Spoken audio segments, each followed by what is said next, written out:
wherever you are in the world. Welcome to the Creative Contessa's Getting Dressed and Medieval Sewing Party.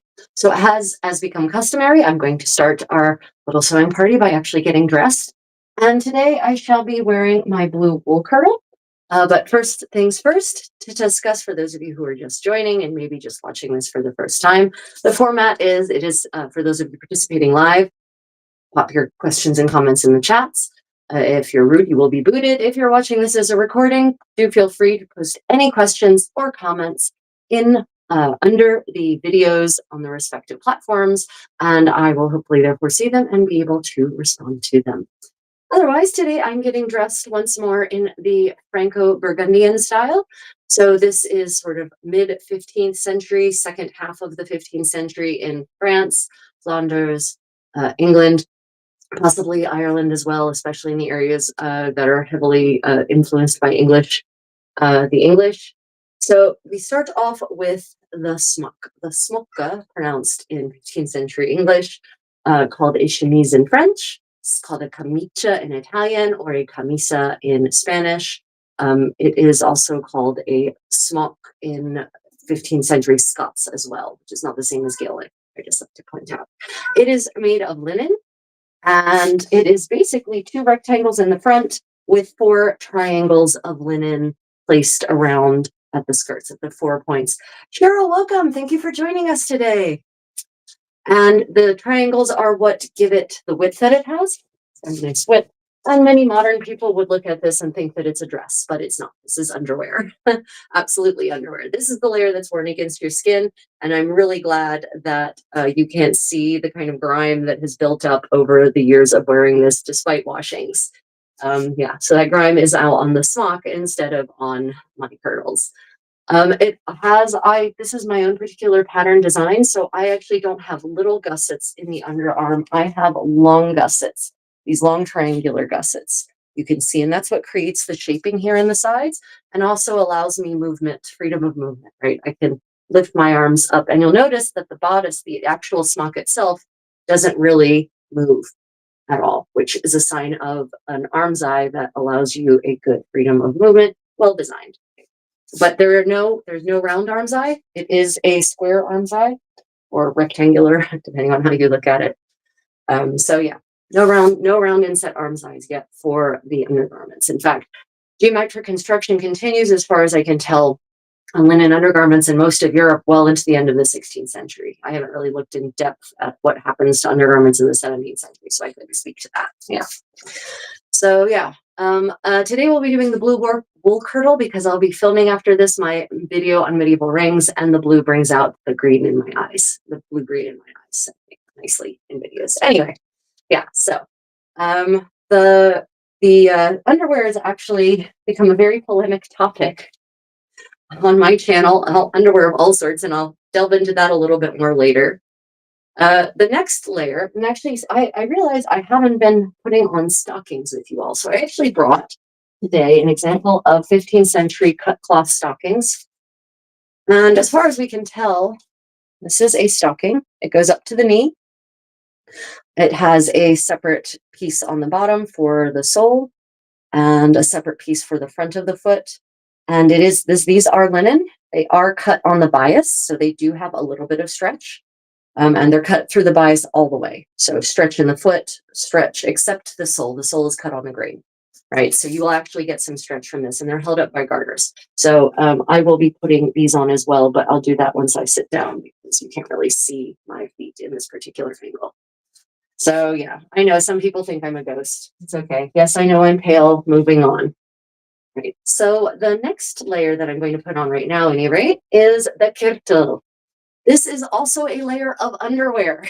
It is worn under another gown that I'm not putting on today. Hence why the video I just put of me dancing with two of my damsels is titled "Three Lovely Ladies Dancing in Underwear," because for a lady, for a noblewoman or a member of the well-heeled merchant class, sort of the gentry, right, you wouldn't leave your private chambers in just this unless something disastrous is happening. So this looks like a gown, and to the modern eye, yeah, this would be perfectly fine. To a medieval eye, only servants and peasants go outside dressed just like this, right? So Hence why it is in fact still a layer of underwear. How do we know it's a layer of underwear? Well, because of how it's depicted when it's, proper ladies being depicted. You'll notice the only time you ever see, this is called a curdle, the only time you ever see a curdle is when it's peasants working in the field, laundry women working out by the river doing laundry, or it's also depicted in some very disturbing scenes involving women and non-consensual interactions with men. Or it's depicted in scenes of women bathing, right? There's a great picture of Susanna and depiction of Susanna and the elders, and Susanna is down by the river and she's cast off her gown and she has stripped down to her underwear, which for her is a curdle and a smock. So all of you who left comments that they're not actually wearing underwear, no, for noble women, wearing just your curdle still counts as underwear. Underwear is not the layer necessarily most against your skin. It's just the layers that aren't the public layers normally, right? The only example I have of noble women wearing just their curdles outside, out and about, is in a dream quest from the King Renee's Book of Love. And it's these ladies are going adventuring across the sea. So they're depicted in their adventuring clothes, right? In a very special set of circumstances. So yes, this is wool. It's all wool.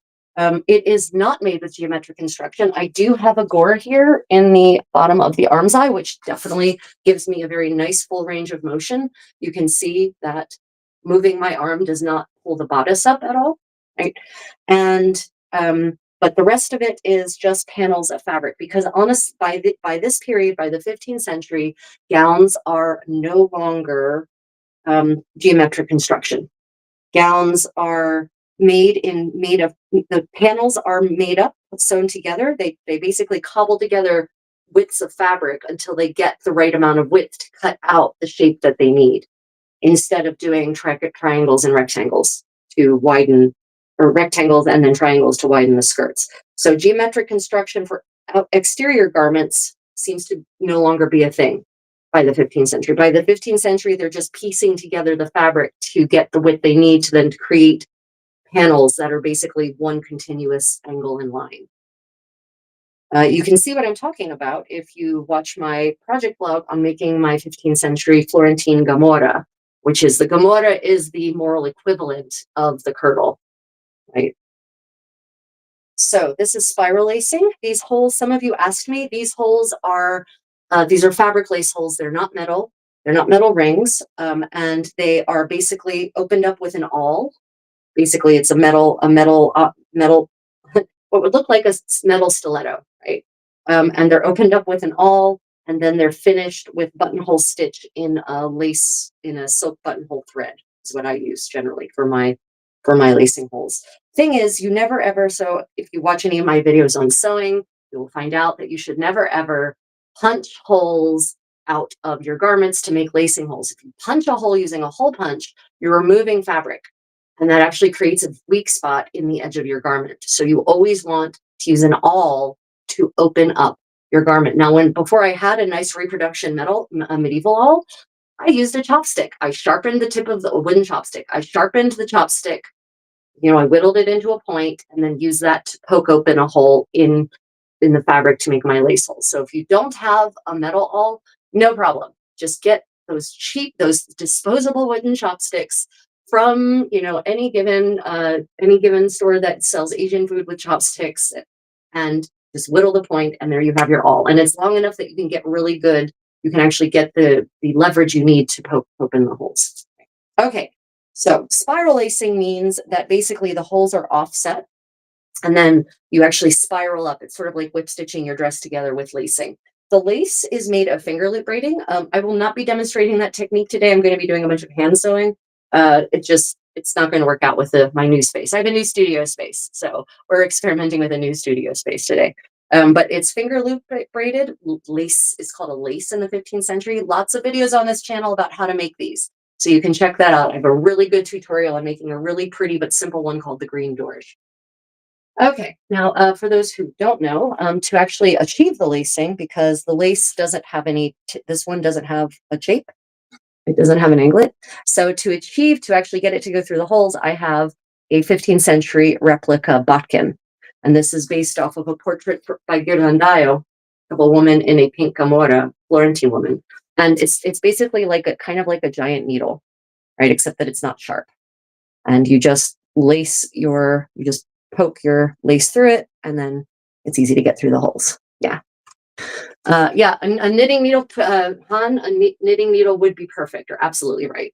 And I'm sorry the comments are moving so quickly and I'm far enough away that I can't really get to all the comments. If you have an actual question, just keep popping it in until I see it. Or if I don't answer your questions, once the video posts, if you put your questions in the comments, I definitely get to see them easily there. We're talking about 15th century things. So this is a 15th century ensemble. We're talking 1450s.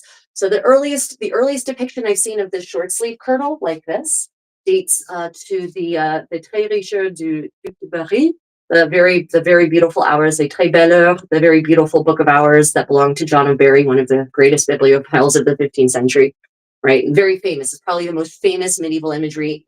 Almost anyone from around the world has probably casually, accidentally seen at least one of the month panels from that book of hours.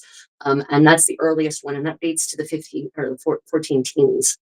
And there's actually a woman in the field, and she's wearing a blue kirtle like this with short sleeves with a smock like this. And she has her skirts kilted up by a belt so that she can move around really easily while I don't remember, I think she's planting. I don't think she's harvesting, I think she's planting. I could be wrong about that though. I honestly don't remember which calendar month it was, but I think she's planting. So yeah. Other things about this curdle. This one is wool. And I've bought this wool in Seoul actually in 2015. But curdles could also be made of very splendid garments. And I have plans to make myself a splendid curdle out of silk damask. So the Queen, Margaret of Denmark, who was the Queen of Scotland in the 15th century. So she married James III. She's like Queen of Scotland in the 1460s to 1460s to 1480s, I think, in that time. I don't actually know her actual beginning and end dates. I have her expense accounts from the 1470s. And in her expense accounts from the 1470s, she has multiple curdles of velvet, damask, and this is all silk. When I say these weaves, it's automatically assume it's silk. Silk velvet, silk damask, satin, cloth of gold, cloth of silver for her curdle, which would still be an undergarment even for her. So, talk about the ultimate flex. When you make your underwear out of $1,000 a meter fabric is definitely a flex. Cecily Neville, the Duchess of Warwick, she also has, I found her will. She also had numerous curdles made out of resplendent fabrics. The Charlotte of Savoy in her will. Yeah, there's a curdle. There's only one curdle mentioned there, which is strange, I thought. But that could be an issue of the clerks who were inventorying her goods not knowing the difference between a gown and a curdle. Yeah. In any given century, men aren't always familiar with the fashion terms for women's clothing. That is a truth that is universally acknowledged. Yeah, a deep blood red curdle would also be fun, long sleeve, full medieval Gothic vampire. Yeah. So a blood red curdle would be an expensive one because that would be made of kermes, right? That would be dyed with kermes. Right. So next, I'm going to do my hair, and I'm using the 3 R's, 2 of which are definitely medieval, one of which probably didn't exist. Reduced specifically probably didn't exist in the medieval period. I am actually reusing, and I know you can barely see it, I'm actually reusing one of my silk laces that used to lace these dresses shut, but as they often do, it's snapped in the middle. So now I have 2 medium length laces. They're silk, so they're still nice.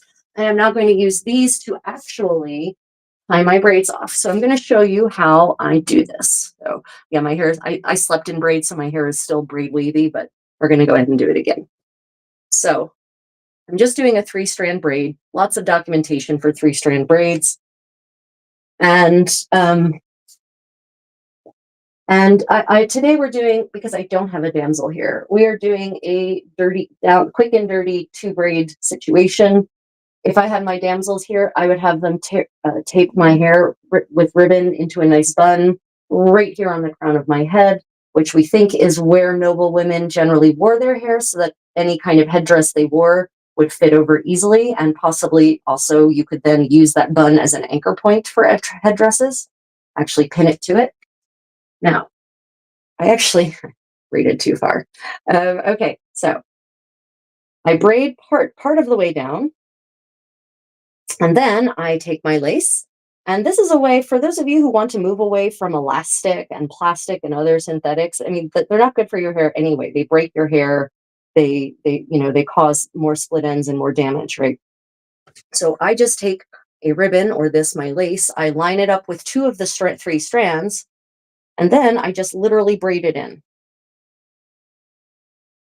I do have a short demonstrating this as well if you want to see it more succinctly or review it more easily later. And I braid it in so that it literally, the two ends of the bent in half lace become one with the two of the strands of the braid with which they are bound up. And then when I get to the point where I want to tie off, I just counter wrap the ends of the lace around the tip of the braid a couple of times. And then I tie it off. And you can you can wrap it around as many times as you want.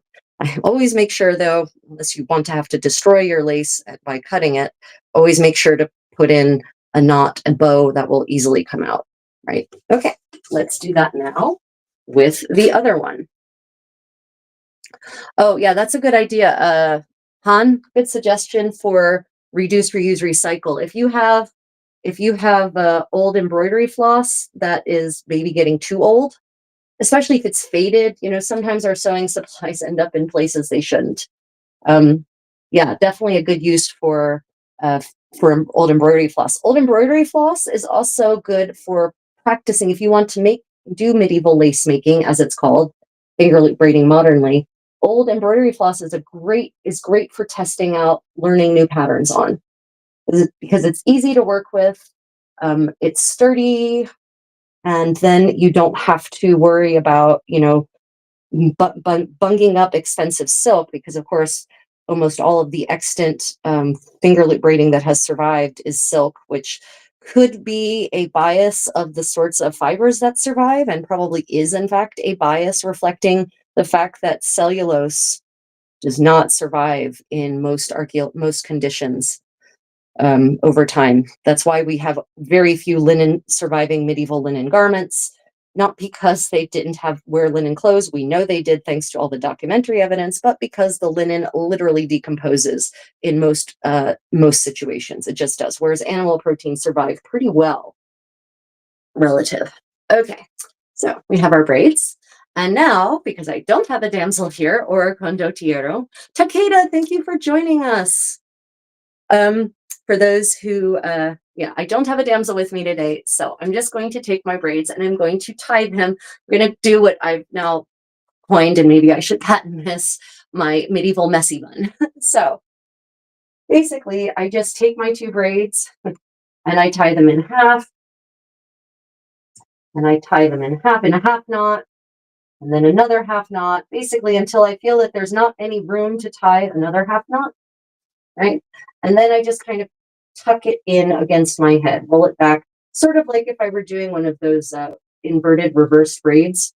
I think where you take the ponytail, the inverted ponytail. I think that's what we call it in English, right? Yeah. Okay, so now my hair is out of the way. It's nicely off my neck and everything. And now I can decide what I would like to wear. Am I a teacher, Big Verde? I guess I kind of am. I am a teacher. Am I a school teacher? No. Hey, no. Someone was about to make off with some of my medieval pins. Yes, she was. No. Bad baby. Okay. Yeah, I set up everything this morning on two chairs next to me, everything in order, and immediately I had a cat on the pile of soft stuff.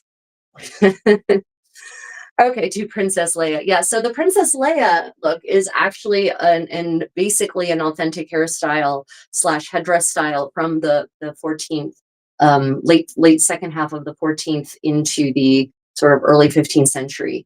So it's funny how there are definitely some elements that are reflected, authentic medieval elements that are reflected in science fiction and fantasy. And often a lot of fantasy series actually get the clothing more accurate. It looks like more authentic, more realistic medieval clothing than the so-called historical period movies. It's really weird. Yeah. Okay, so next I am going to go ahead and put on my headpiece. So I'm going to, I'm debating today what exactly I want to put on. I think I'm actually going to wear the frontleted veil today. And then I think I might put my silk hood over top of that. And we're not certain, honestly, whether this particular item, which is, I know, so you're like, it's a rectangle of silk velvet. Yeah, I know it is. But we're not certain, honestly, if this is why you could call it a hood, because it acts very much like a hood. As I was saying yesterday in the workshop, I was teaching on making a 15th century winged kerchief.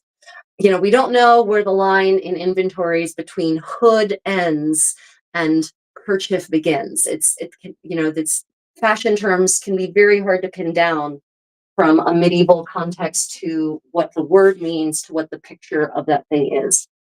And actually I realized first I need to put on my bling. So the very, very controversial Maria Portinari collar by this is a reproduction by Armor and Castings.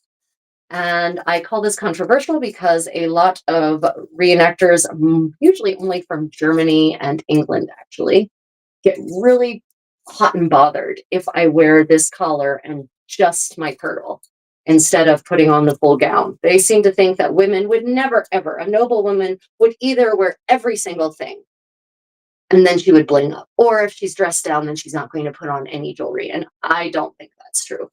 From what I understand, reading letters and composed by women these great ladies in this era, they also liked to have, I'm confident they had times where they wanted to dress casual, dress down, not be completely bound up by a 10-foot train, and might still want to have an elegant, luxurious touch with vis-a-vis a necklace or collar or some other such item. So yes, we are definitely bringing up today because I'm inviting you all into my quarters to sew. And, I like to dress up when I have company, even if I'm dressing down. Okay, so then basically, this is a kerchief. It's referred to as a kerchief in 15th century English, a couvre-chef in 15th century French. But that term also applies to any number of veil wimple combinations, right? It's a very vague term, and it implies to things that go on the head that are made of silk and or linen that can be embroidered and adorned or not. So it's, again, the terms are sometimes just not specific enough for you to say that is definitely this kind of garment, right? We just know based on who's making it, how much fabric goes into it, and the kind of fabric. And the fact that the word, for example, kerchief comes from the French couvre-chef, which literally means to cover the head, which is probably why the term is so vague and applied to so many different kinds of couvre-chef, because there's lots of different shapes that can be used to cover your head. This is my most recent creation. This is what I think they are, what you see in the 15th century, depictions of women with either short bonnets or the miters, the ouateurs in French, right? The term hennin does not exist in the Middle Ages, by the way, as the word for a headdress. Okay, so that is one option. I might wear just this today. A little off center. Sorry, I have to use this like a mirror, apparently. But I might also put on the hood over top of this. So over top of this can go a hood. This is made of silk velvet. It's also really humid here today. We have entered monsoon season, and we're actually getting monsoon-like weather. We haven't, honestly, in Korea, it's been a long time since we've actually had proper monsoons.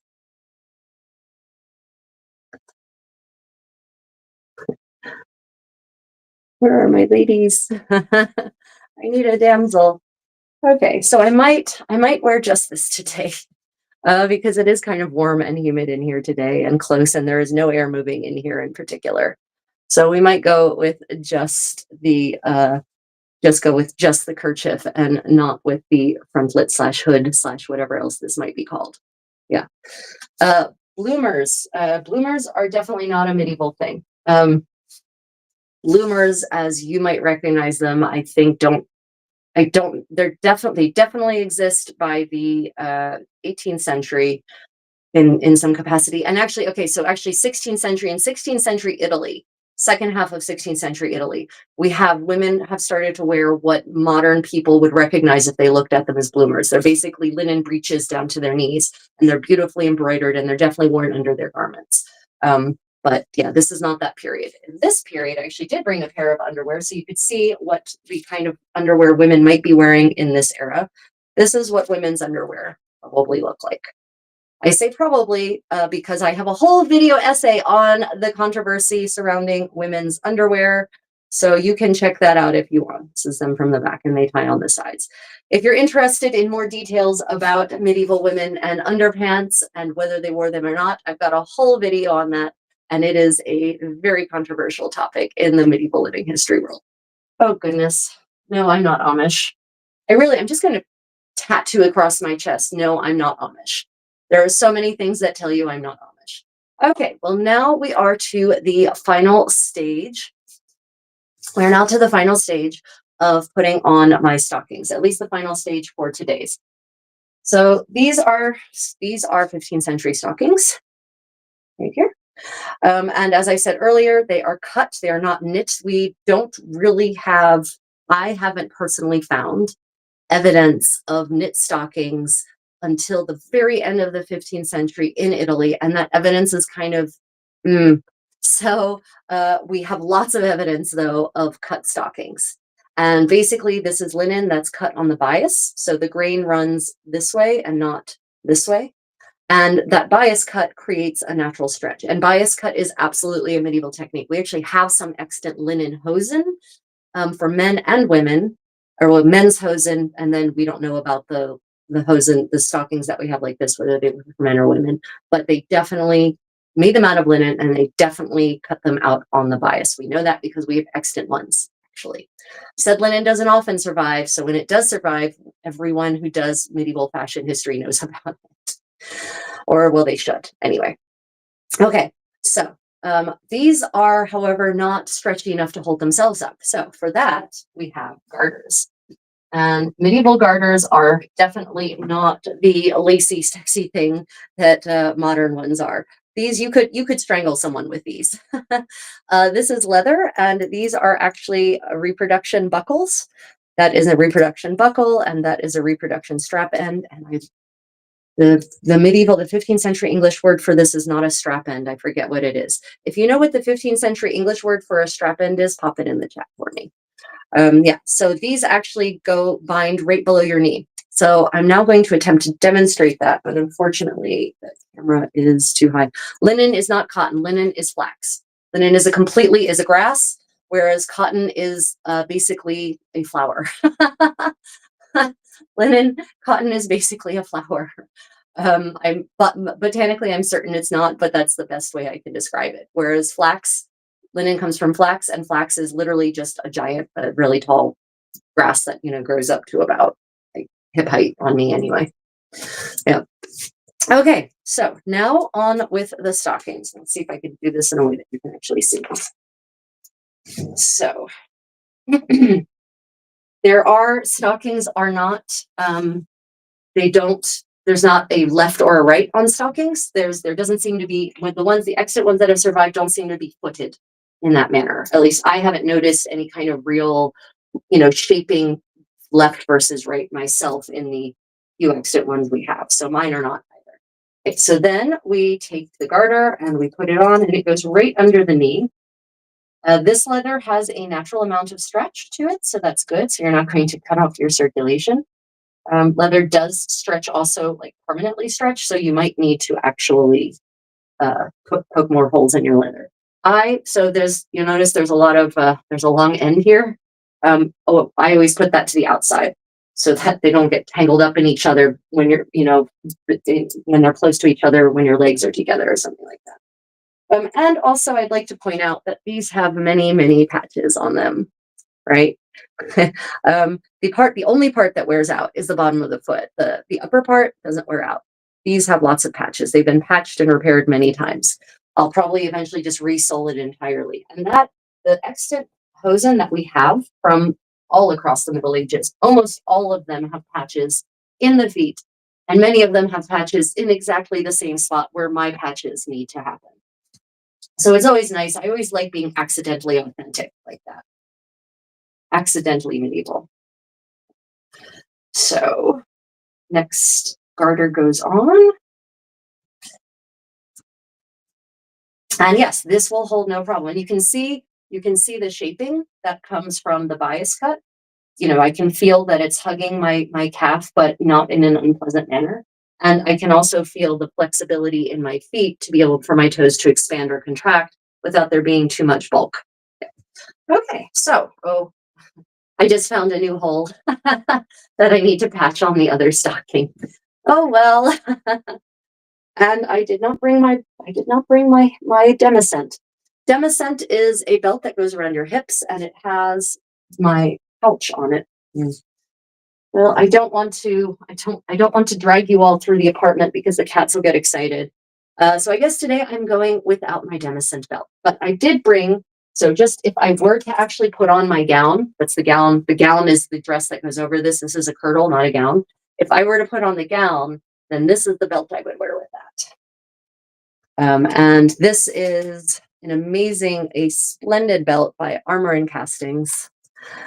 And yeah, it's really beautiful. And it would go around my waist like this, right? So this belt would not be worn with a curdle. It would be worn over the gown. And I'm not wearing the gown today. So yeah. Yeah, so actually I know it looks orange in this, but it's actually red and gold. And this is a replica silk damask. It is a copy of an extant textile in, I think, the Met's collection. I think there is also a similar one in the B&A's collection as well. But yeah, I was able to snag this on eBay many years ago. It's a fantastic deal because it's a really high quality silk damask for only $35 a yard, which I know that still sounds like a lot, but for silk, 100% silk velvet or a silk damask, reproduction, 15th century pattern, tightly woven, quality, because it's meant for interior decor, so it needs to handle a lot of traffic. So yeah. Okay.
Okay. Okay, did the sound come back or not?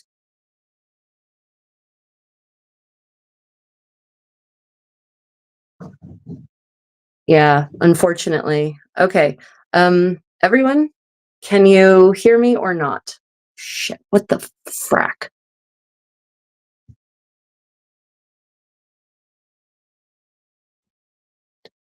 Jesus. Yeah, there is no microphone. It's my internal phone, and it's switched to whatever that is. Let me try this. Did that allow the sound to come back? Everyone? Anyone? Can you hear me? Um,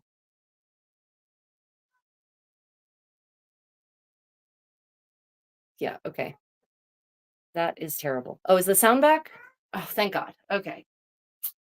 I suddenly this message popped up that said, "You've now connected to the speakerphone." Like, what did I didn't do anything. I don't even have a speakerphone. Yeah. Okay. Sound is back. Yeah. The 30-second delay is great, isn't it? Okay. Well, we'll continue and let's just hope that the sound stays. Now the sound is very quiet. The sound is quiet now. Okay.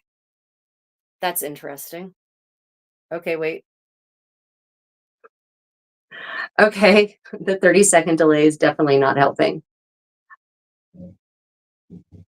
Okay. Yeah, unfortunately, I'm all alone. My player two is in Seattle, which is 16 hours behind me, and a different hemisphere, and he's not on. So he would monitor from another room, but there's no one to monitor for me. Okay, are we back? Am I still back? Can you hear me? Let me know. No sound is fine. Well, no sound is not fine for most of my people. They actually like listening to the things I have to say.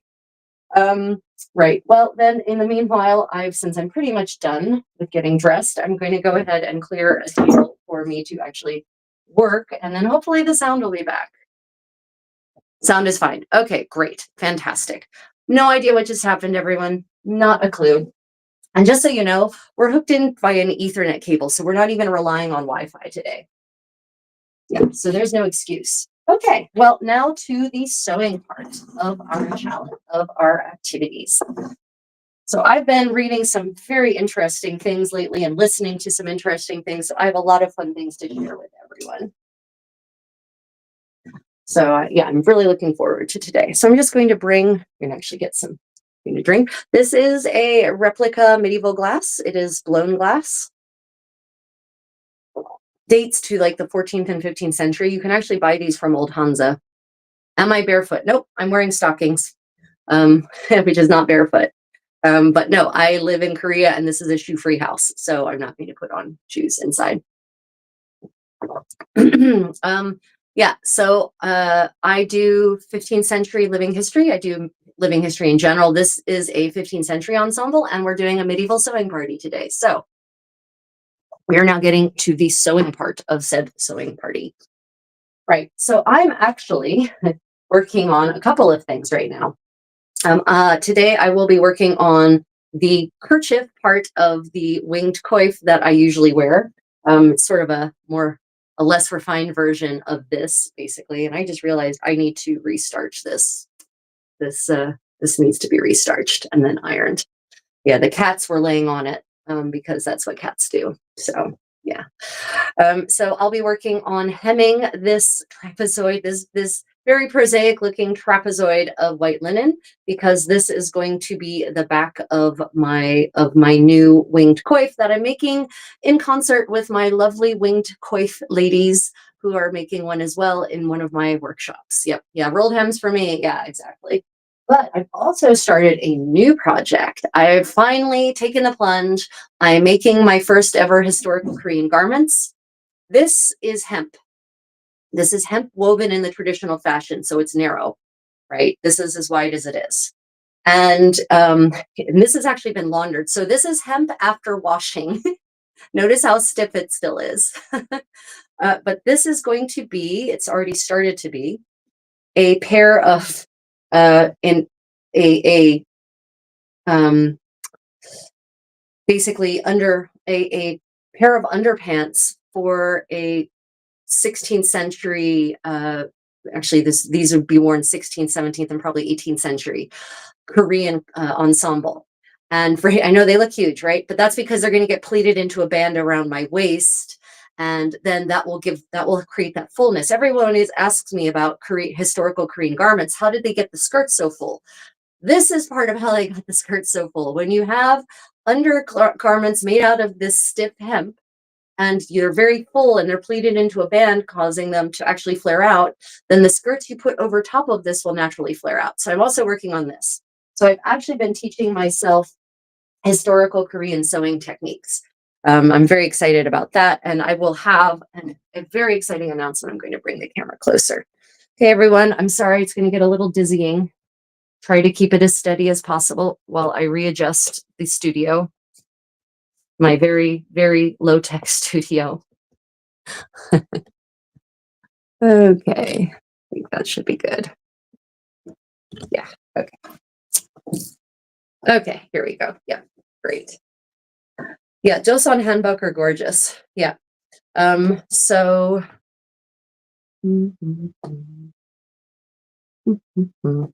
okay.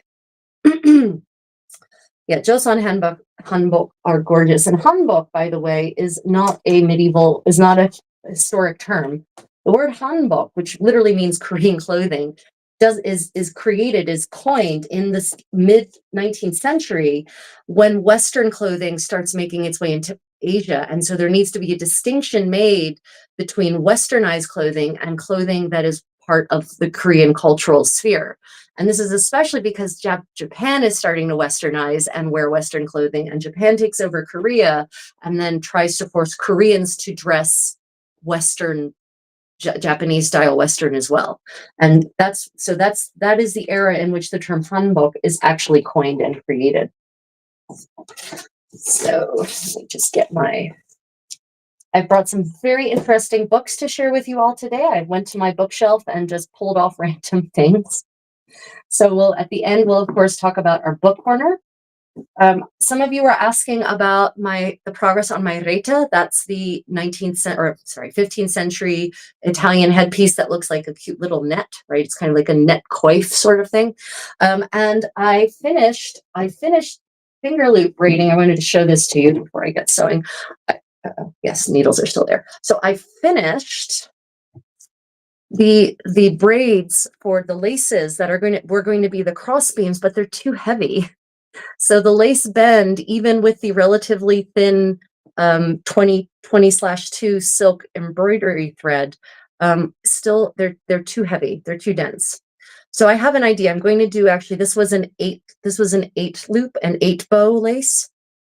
So instead, I'm going to actually try with four bows, and I think that will make the right kind. But yeah, so for those of you who wonder what finger loop braiding can make, this is the kind of thing you can make with finger loop braiding, right? Really beautiful.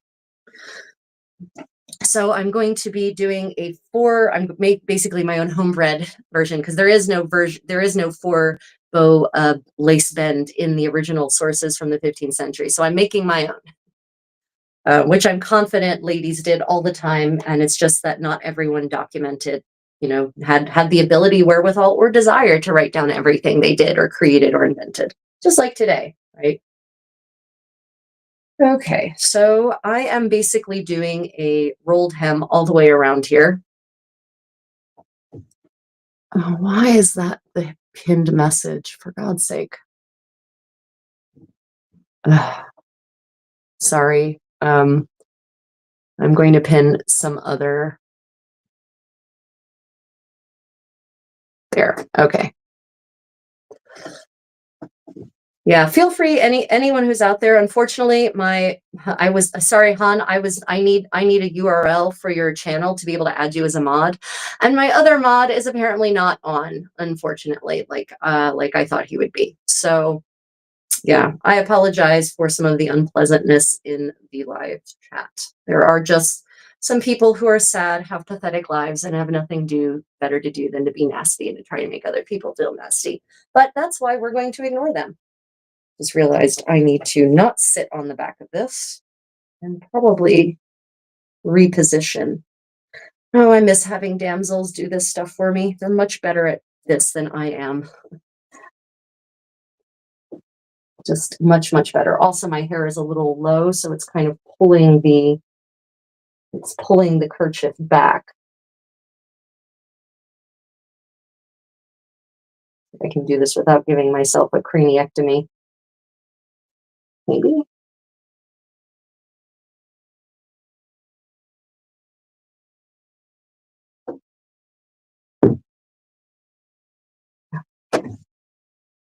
Okay, that should work.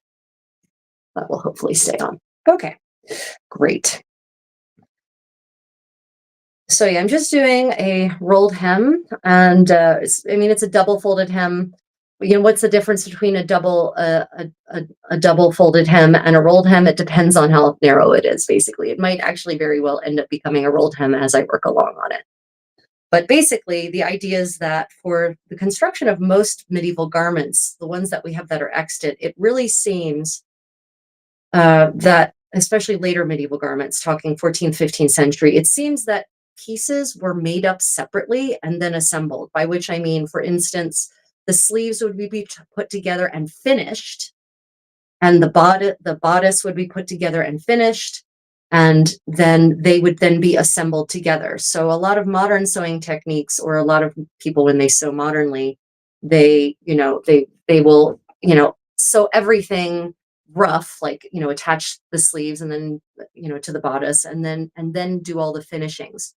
But when we start looking closely at extant medieval garments, that doesn't seem to be the case. It seems that you finish each piece separately and then assemble them. And this also makes sense with the documentary evidence, because we have, for instance, I found the inventory of a farsetto, a doublet making workshop. And in in the inventory that was taking upon the death of the farsetto maker, of the doublet maker, the farsettaio, what they found is they basically found random numbers of pieces of garments that had been finished and were ready for assembly, and they're noted as such. So they actually say, you know, um, I think they had like 13 quarters for a bodice piece of chest pieces, they're referred to as, and then 7 sleeves. And so it seems like there may have even been some kind of mass production, a species of mass production happening, that perhaps not all of the farsetti that were being sold in 15th century Florence were custom tailored, that in fact there were ones that were just sort of made on a general sizing kind of situation, and then sold to people. Perhaps they were adjusted or not, sort of the way clothing off the rack, you can buy it and then have it tailored and fitted if you need it. But the point is that the way the sections of these garments are described, some of them are described as finished or unfinished. And so what that says to me is that they were cut out, they were assembled in pieces. The pieces were individually finished, hems were turned, seams were finished, that sort of thing. And all the padding and quilting was done separately, piece by piece, and then they were assembled together. And then depending on the kind of seams you have, if you have seams instead of whip stitched edges, then you turn the seams and do the final finishings. But for the most part, everything is done and ready to go by the time it's actually assembled into a final garment. Oh,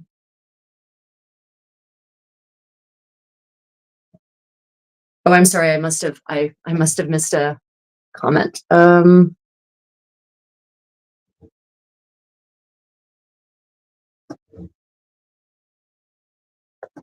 Okay.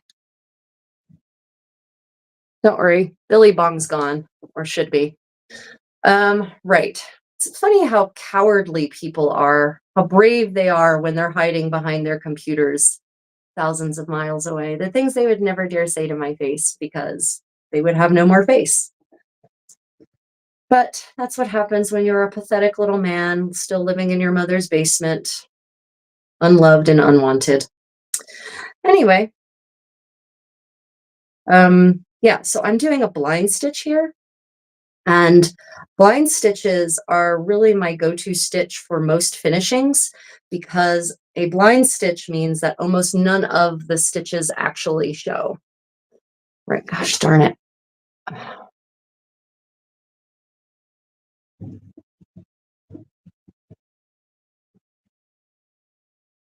Um,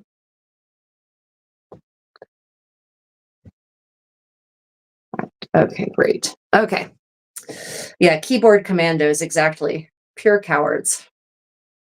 It's amazing how emboldened they feel safely ensconced in their little spaces.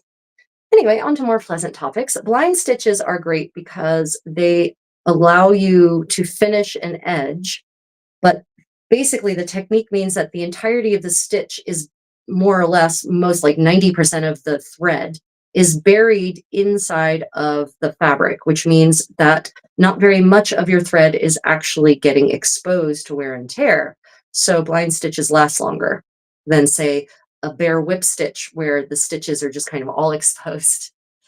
Yeah, so it's just a much better situation all around for finishing edges. Now, they take a little more time and a little more care than a whip stitch. So if I'm in a rush, then whip stitch for the win. And if I need to, I'll go back and blind stitch it later if the whip stitches give out and I have more time.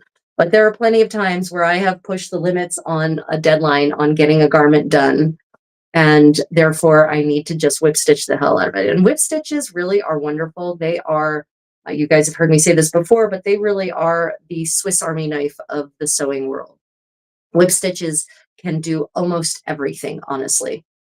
You can use them to do seams, you can use them to do hems, you can use them to finish raw edges, like literally to just, catch the loose threads of a raw edge. So yeah, whip stitch for the win, baby. Whip stitch for the win. So I made sure to take down a list of things I wanted to talk about with you all today. And I'm sorry if I'm missing some of the live chat. I'm getting wrapped up in actually doing the things, so I'm not getting as much of the live chat, and I apologize for that, guys. It's easier when I have my condottiero here to point out things I need to address versus just sort of like the fun chatter that's happening there. Yeah. For my channel members and patrons, I am going to be scheduling a couple of Zoom session stitch and bitches so we can actually talk to each other. Or, if you want to actually talk to me, you can participate in my workshops, my medieval sewing workshops. I will be launching a couple of medieval sewing workshops coming up. And I've launched a pay what you can option because I don't want people to be priced out of medieval creativity and fun. So if you want to participate in my workshops, but your means are limited, no problem.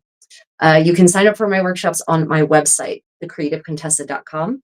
I'm going to be doing a workshop soon on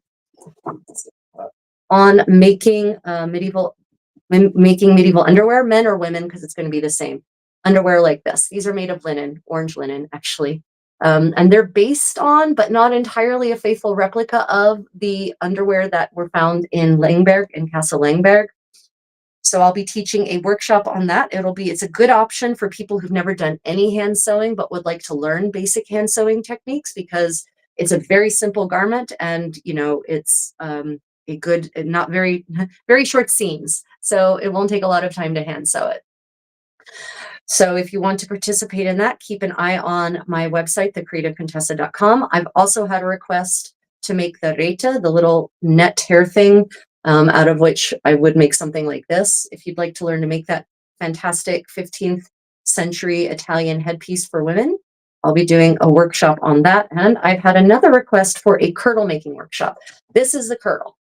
And I think I'm going to do it. I am going to do it. I'm going to launch a curdle making workshop. So if you want to learn to make this live via Zoom, I know live, online, but live via Zoom with me, I'm just thinking about how to do it, how to go around it, how to structure it, how many sessions it'll probably need. There will be homework in between sessions. So it's not like all the sewing gets done at the time. And obviously you can choose to either do everything by hand, or you can choose to use a sewing machine.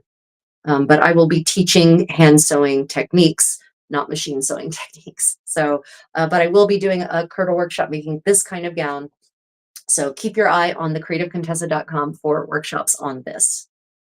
But for my patrons and my channel members, I'm also going to be scheduling some live Zoom medieval sewing parties so we can actually see each other and talk. So if you're interested in participating in those, then go ahead. and consider becoming a channel member or a patron on Patreon. And I'm looking at my dirty fingernails and realizing that I did not wash my hands after my kickboxing workout this morning. Got it. So, tip, everyone, don't do what the Contessa does, do what the Contessa says.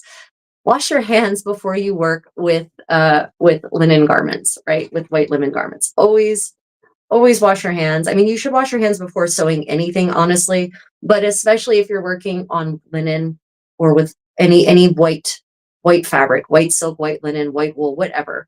You especially want to wash your hands because the oils in your finger trap everything and all the detritus in the air, every surface you think is clean but actually isn't completely clean.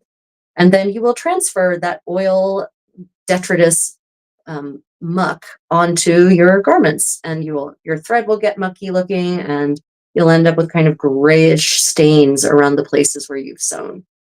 Ask me how I know. Would I be willing to post a recording of the curdle workshop? Lydia, so all my workshops are recorded and I share the recordings with participants. I will end up posting the recordings anyway, since the workshops are, pay what you can.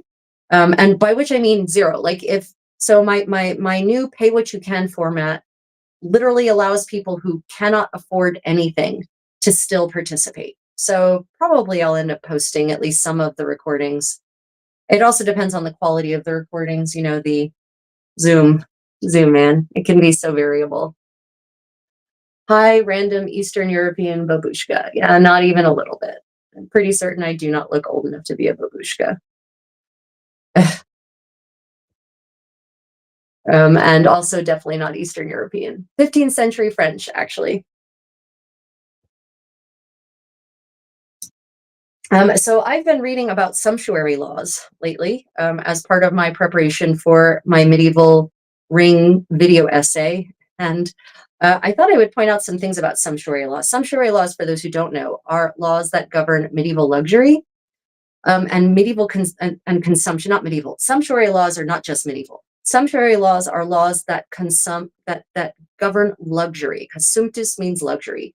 People think that refers to garments. It doesn't. Sumptuary is not clothing. It's any kind of luxury item. So anything that's excessive, basically. Sumptuary laws govern food, for instance. They govern jewelry. They govern clothing. They can also govern household goods. So tapestries, furnishings, right? So it's not just a question of clothing. And so, these sumptuary laws I've been reading, it's everyone thinks it's all about snobbery and about social class and maintaining the class distinctions. There is some of that. I won't say there's not, but it's not the whole story. The whole story actually seems to be that there is an anxiety about overconsumption. There is an anxiety about people spending more money than they can actually afford, and then getting into terrible debt. And in many cases, these luxury goods are foreign goods, right? So what's happening is that the resources, the financial resources of a given polity are ending up in other places entirely. So the money is not staying in the local economy, right? So if you're in London and you're purchasing all these expensive fabrics from Flanders or from Italy, the money isn't staying in England. That money is then going to merchants abroad, and therefore to foreign economies. So there is literally an anxiety about impoverishing the state, capital S, through these excessive purchases. And that's why some sumptuary laws actually literally say, especially the English statutes from 1363, actually say for one of the classes of for craftsmen, I think, and yeomen, say that you may not purchase fabrics that are not produced in the realm. So that means that rules out silk, because no silk is being produced, no silk fabric anyway is being produced in England. And I'm not even certain, I didn't look closely enough to see if that also applied to the raw materials, by which I mean, okay, so does that mean you can't purchase silk laces because they were made with silk, which is produced in Florence, depending on your, or in northern Italy, depending on your period, or Constantinople if you're earlier. So yeah, that's something people misunderstand about sumptuary laws. Yes, there is this concern about class distinctions, and but the economic component is absolutely visible in the fact that, for instance, when it comes to esquires and knights, they're not allowed to wear a certain kind of clothing. They're not allowed to purchase certain kinds of foods unless they own property worth 200 marks a year, right? So it's clear it's not about their rank, it's about their financial, their financial situation. So yeah, it's been interesting reading all of the sumptuary laws, because of course what ends up quoted in most history books about about historical fashion, they focus only on clothing. They don't talk about the rest, and they rarely talk about the context. For instance, the statutes that were passed in 1363 by Edward III were actually in response to a petition by the Commons. It wasn't Edward III's idea. The Commons submitted a petition that said the kingdom is going to ruin because people are spending too much money on luxury goods, things they don't need, and things especially that are foreign, and so the money is leaving the economy. And so that's, you can definitely feel that economic anxiety. Of course, 1363 is after the Black Death, and as I said on some day earlier before this, that definitely falls under the heading of post-Black Death, which means 50% of the population has died off. There's very few laborers now, and so laborers can demand higher wages, so now they have more money. Also, my theory is that when all of those wealthy people also, bit the dust, their goods either ended up being borrowed permanently by the survivors, or they ended up on the secondhand market. And so now there's all these luxury goods that are either free with the 5-finger discount, or they're available inexpensively on the secondhand market. So now they're accessible to craftsmen, merchants, yeomen. Yeomen, by the way, are freeholders. They own land, but they're not gentry. So they're this in-between place. In England, they occupy this in-between place between laborers and gentry, because they own land and they are freemen. They're not serfs, but they also are not gentry either. So that's what a yeoman is. And the term actually apparently crops up for the first time in the 14th century, in 14th century English. So it might even be a new kind of person that is the consequence, a new kind of person, a new status, a new new social class that crops up maybe in the 14th century. Maybe it starts to come around in the 13th century, but it's codified enough, the idea is solid enough by the 14th century that a word is invented for it. Yeah. So liveries. Yeah, Han is talking about liveries, which is great. So the word livery, people automatically, modern people, if they know what the word livery means at all, they've even heard of it, then they think of it as being heraldic garments, right? And they're not heraldic garments necessarily. Livery comes from the French word livrer, to deliver. And the livery was part of your remuneration as a servant. And servants, by the way, servant is not a social class.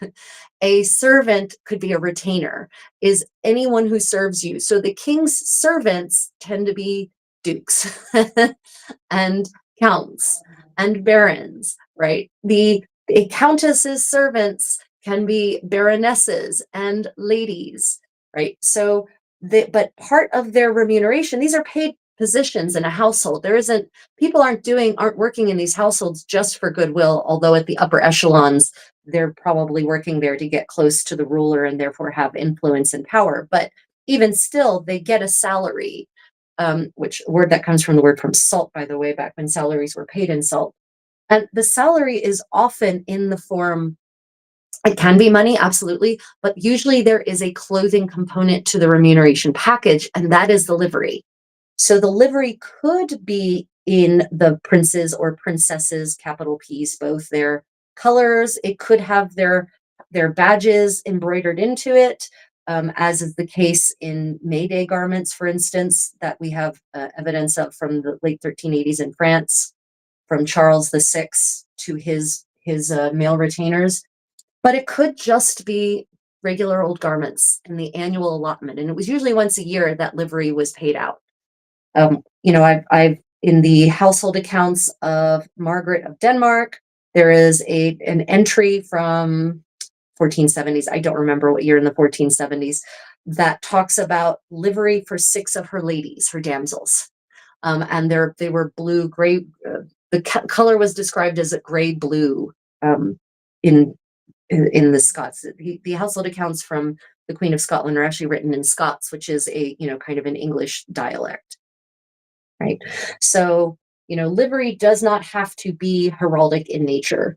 And it isn't a specific, and it was fashionable. Whatever was the fashion of the time is what livery was. So people think of beefeaters usually when they think of livery, right? That's the, especially, Americans and Europeans, when they think of livery, the beefeater livery is automatically it. But you have to remember, at one point, that suit of clothing was the fashion. That was high fashion. So it's kind of this petrified thing from the early Tudor era, right? Waffenrock in German, and I can't remember the English name for that particular style of garment. 16th century English name for that style of garment. But yeah, so livery is definitely an interesting topic. Let me see. It wound up being practiced to ship English barrels. Oh, I thought the medieval fashion was so pretty. Yeah, medieval fashion is lovely. I do love medieval fashion, medieval European fashions. They are quite lovely, and they're comfortable. This curdle, the curdle, it has to be one of the most comfortable garments in the history of the world, in my opinion. I love wearing front lacing curdles. They are so comfortable. I can wear these all day, every day, and I can basically do everything I need to do in this garment. I've tried it. I can do kickboxing workouts in this dress. I can hike up mountains in this dress. These are all things I've actually done, by the way. I can dance for hours. I can do dishes. I can paint. I can haul lumber. I can set up a pavilion. I can take down a pavilion. I can set up medieval furniture. I can do everything in this dress. It does not restrict me from doing anything at all that I have tried. Now, maybe a cartwheel. I might need to redesign the arm's eye to give me just a little more mobility to manage maybe a cartwheel or something like that. But I could give this an even more mobile arm's eye using medieval tailoring techniques. And then I could absolutely do backflips and cartwheels if I wanted to. Beefeater is a brand of gin. Yes, it is also a brand of gin, but it is also the guards at the Tower of London. The custode guards, the custodians of the Tower of London, right? They're called beefeaters. And what the theory I've heard about why they're called that is because back in Henry VIII's time, they actually were beef was part of their remuneration. They were actually paid their meal. They were permitted to eat beef, not permitted. They were actually provided with beef for their meals, which in the early 16th century, people aren't just eating beef. The average person is not eating beef every day, not like America now, right? It is the average person is not eating beef every day. And someone of the caliber of person who would have been, because they're yeomans, actually, now that I think about it, the yeomanry, right? They were, this the theory I've heard, and I haven't looked into this, is that they were actually fed beef. They were allowed to eat beef, and it was part of their employment, right? Their remuneration. I don't know if that's true or not. That's the theory I've heard. I haven't looked more deeply into it because, frankly, the Tudors depress me so much that England after Henry VII just gets so dire. And honestly, even England after Edward IV just starts getting kind of sad and depressing. So I'm just not into the Tudor era. I've studied it in depth, but I haven't looked into the question about the beefeaters personally. Yeah. So yeah, sumptuary laws are a very interesting way to look at the anxieties of an era, and the anxieties of a place. And I know a lot of people want to tie them back to the snobbery of, well, we only want people of a certain class wearing those garments, but it's more than that. It really is. I mean, that's part of it for certain. Don't mistake me. We're tired of those milkmaids dressing themselves like there's merchants' wives, for instance.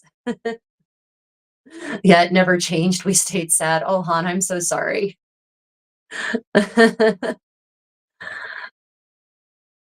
Yeah, I just the Reformation makes me so sad. So sad.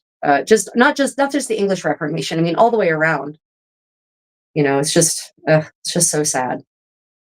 Now, the medieval church absolutely needed reforming.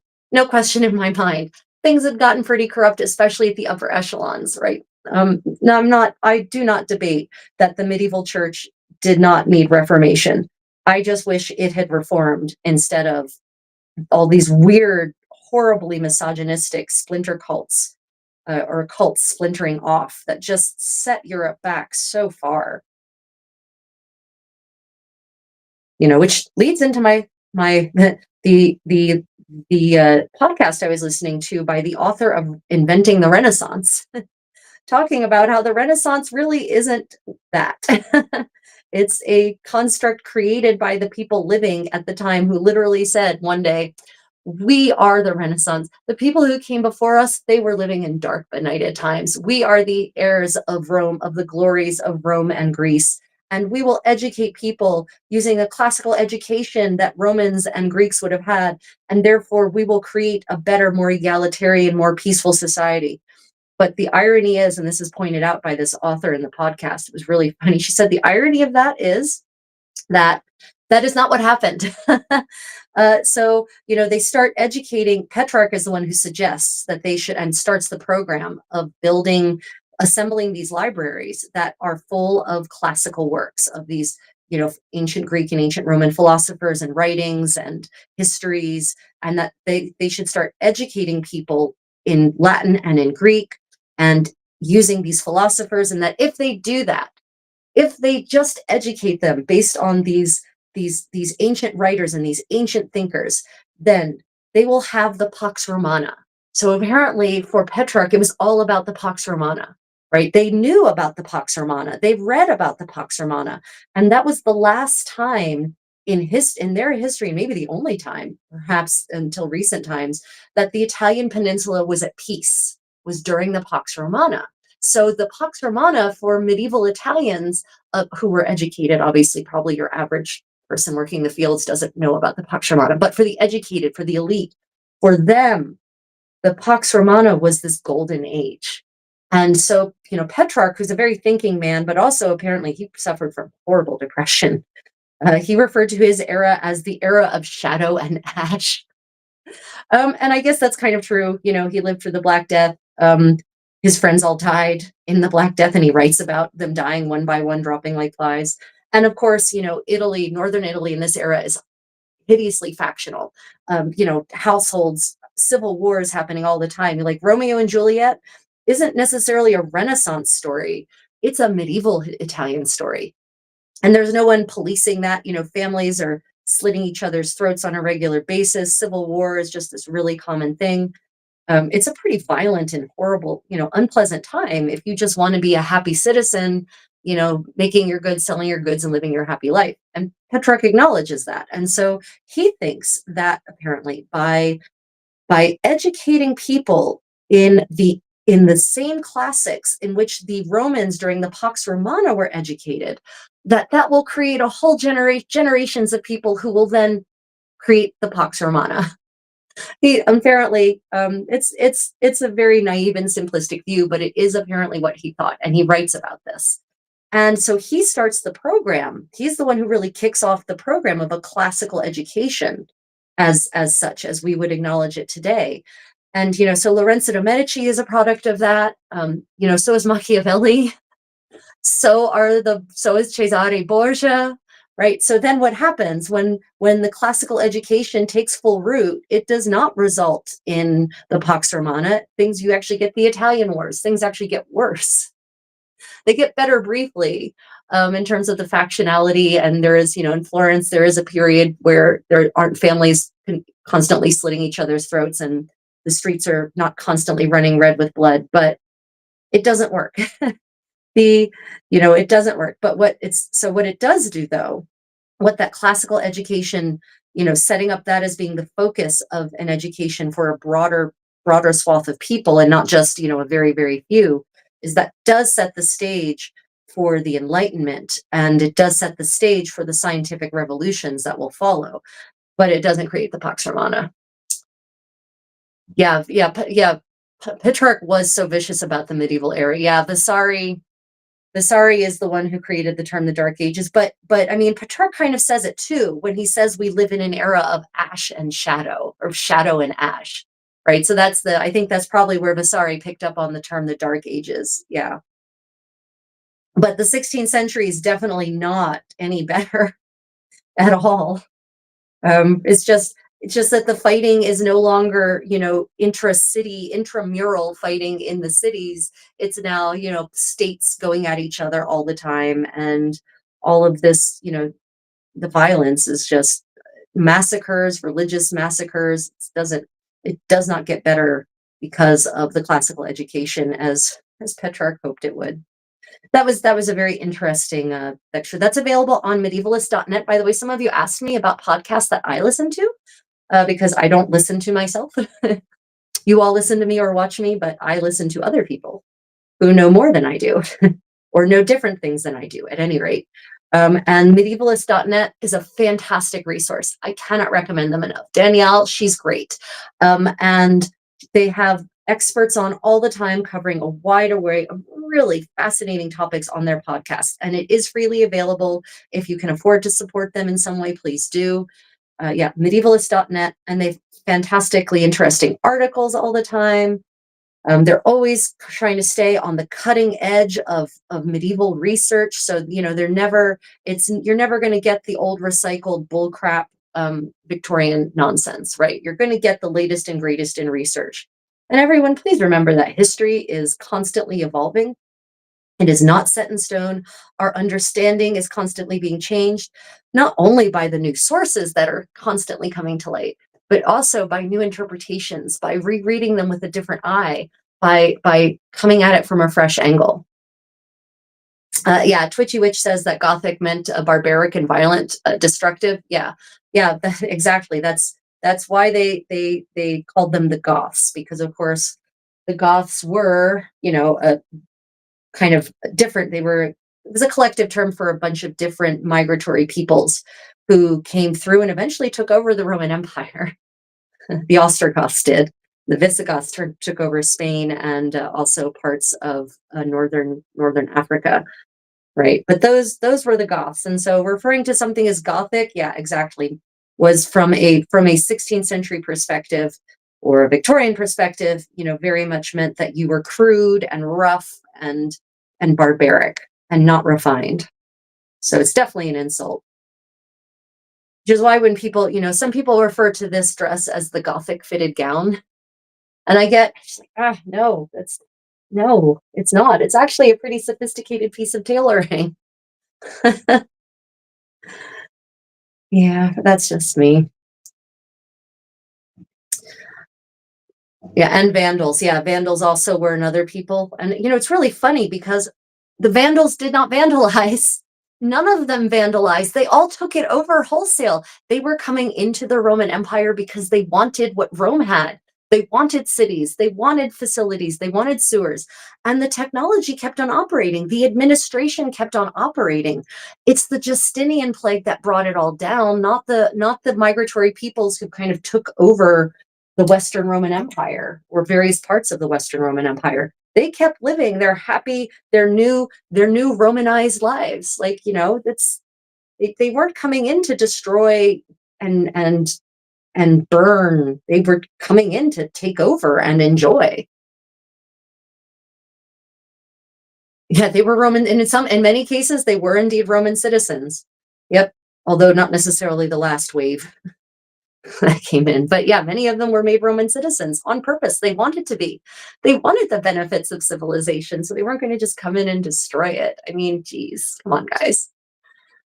Yeah. So let's see. Underwear. Let's talk a little bit about underwear, ladies and gentlemen. What you see here before you is two layers of underwear. And so I've got my smock on, right? That's the linen layer. And then this curdle is still a layer of underwear. So basically, I am definitely not fully dressed. and I'm not dressed in a manner that I, as a noble woman, should be leaving and going outside, right? Someone, my condottiero forgot that we're live streaming. um, so yeah, I'm not, this counts as underwear for a noble woman or a merchant, a burgess, a well-heeled citizen of the city. She would not go out dressed like this. Servants went out like this, and I mean menial servants. Laundresses dressed like this. Peasants dressed like this in public.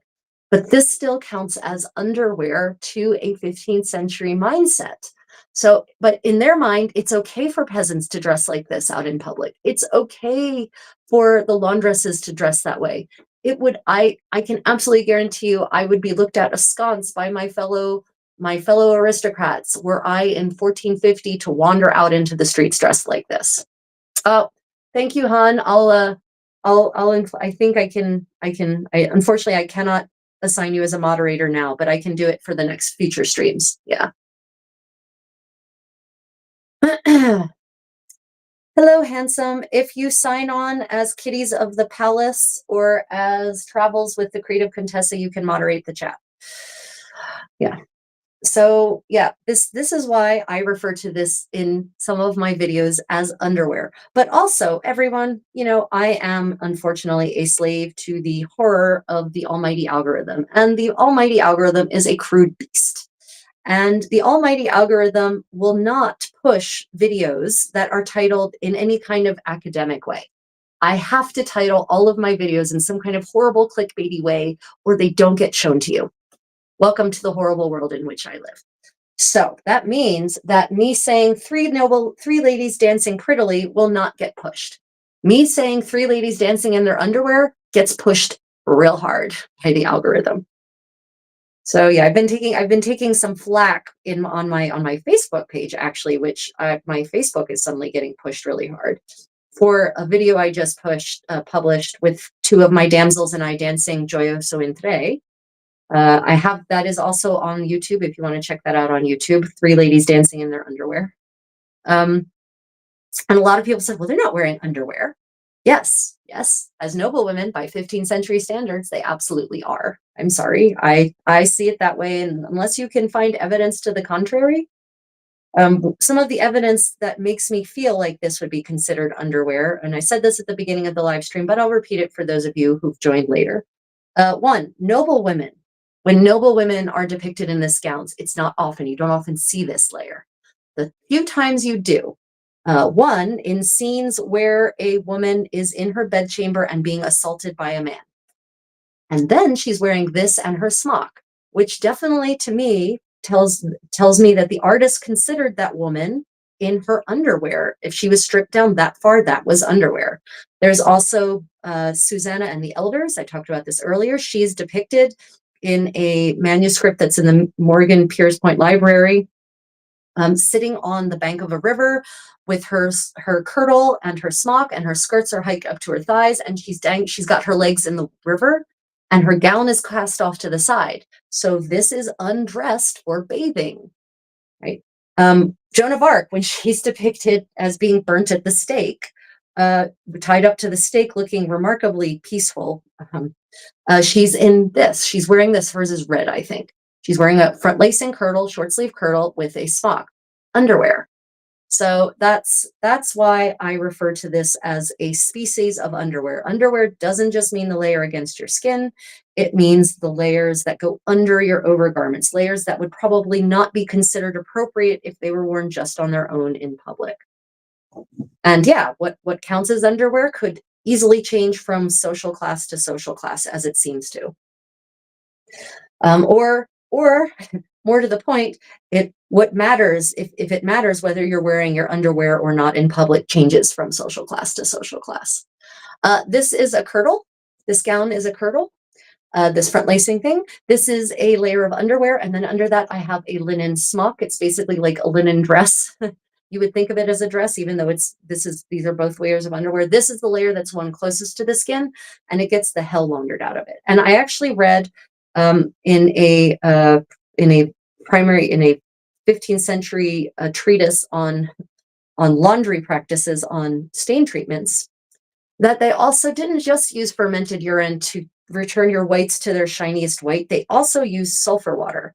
And there's actually a verb, to sulfra, which means to soak your garments in sulfur water to make them white again, instead of to bleach something, because to bleach means to, instead of to bleach something, to sulfra something. It's a Middle English verb. And so they would also apparently use sulfur water to try to restore whites to their shiny white and to get stains out. So that smell must have been also wonderful. Your choice between I can use fermented urine or I can use sulfur water. Oh, wow. Thank you for these lovely choices. But I'm confident it was very effective. I bet sulfur water was super effective at getting out stains.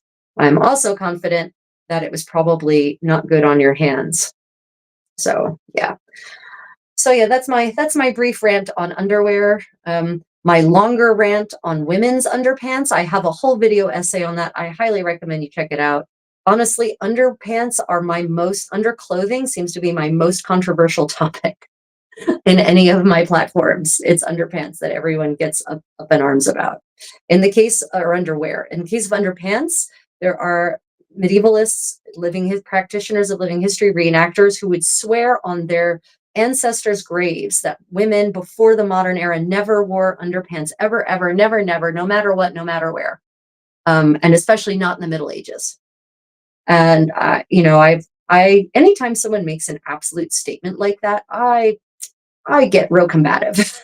I get very oppositional, defiant. So someone made that statement to me, and I set out to prove them wrong, and by God, I did. And it's a video essay. So, obviously I can't speak for all places across the 1,000 years that is technically the Middle Ages, but I found plenty of evidence, especially for women in medieval Italy, wearing underpants, owning and wearing them. So if you're interested in finding out more, I do recommend checking out that video. It's got some good stuff in it. And I also talk about why we can't use art as proof that women wore underwear. And this is also going to come out I'm trying to decide if it's going to be a finished video. It might be a live stream presentation, actually. I might do a live stream presentation and Q&A on interpreting medieval art so that you all can ask questions and make your own observations too in the live chat. Because, people like to look at pictures, paintings, iconography, statues, other kinds of sculpture, etc., and say, oh, well, that's from 1453. It depicts a woman. Women in 1453 must therefore have worn that clothing. No, you can't assume that. You cannot assume that artists in any period are lack imagination and will only depict people exactly as they were. That is not how artists are. Their brains, they are creative. They also like to, explore their imaginations through the media that they use. So, you have to know the context of a piece of art. You have to know the story it's trying to illustrate, because medieval art especially is narrative. It's there to tell a story. It's there to be a visual source of storytelling in a world that was pretty illiterate. I mean, I'm not saying everyone was, but a lot of people were illiterate for most of the medieval period. The percentage of people who are not is pretty small. And it's not really until the later Middle Ages that you start seeing public schools forming that actually start imbuing people with literacy. But either way, medieval art is narrative. And that your mileage is going to vary on that one, by the way, depending on where and when you are across that 1,000-year period of history. Remember, the Middle Ages is not a monolith.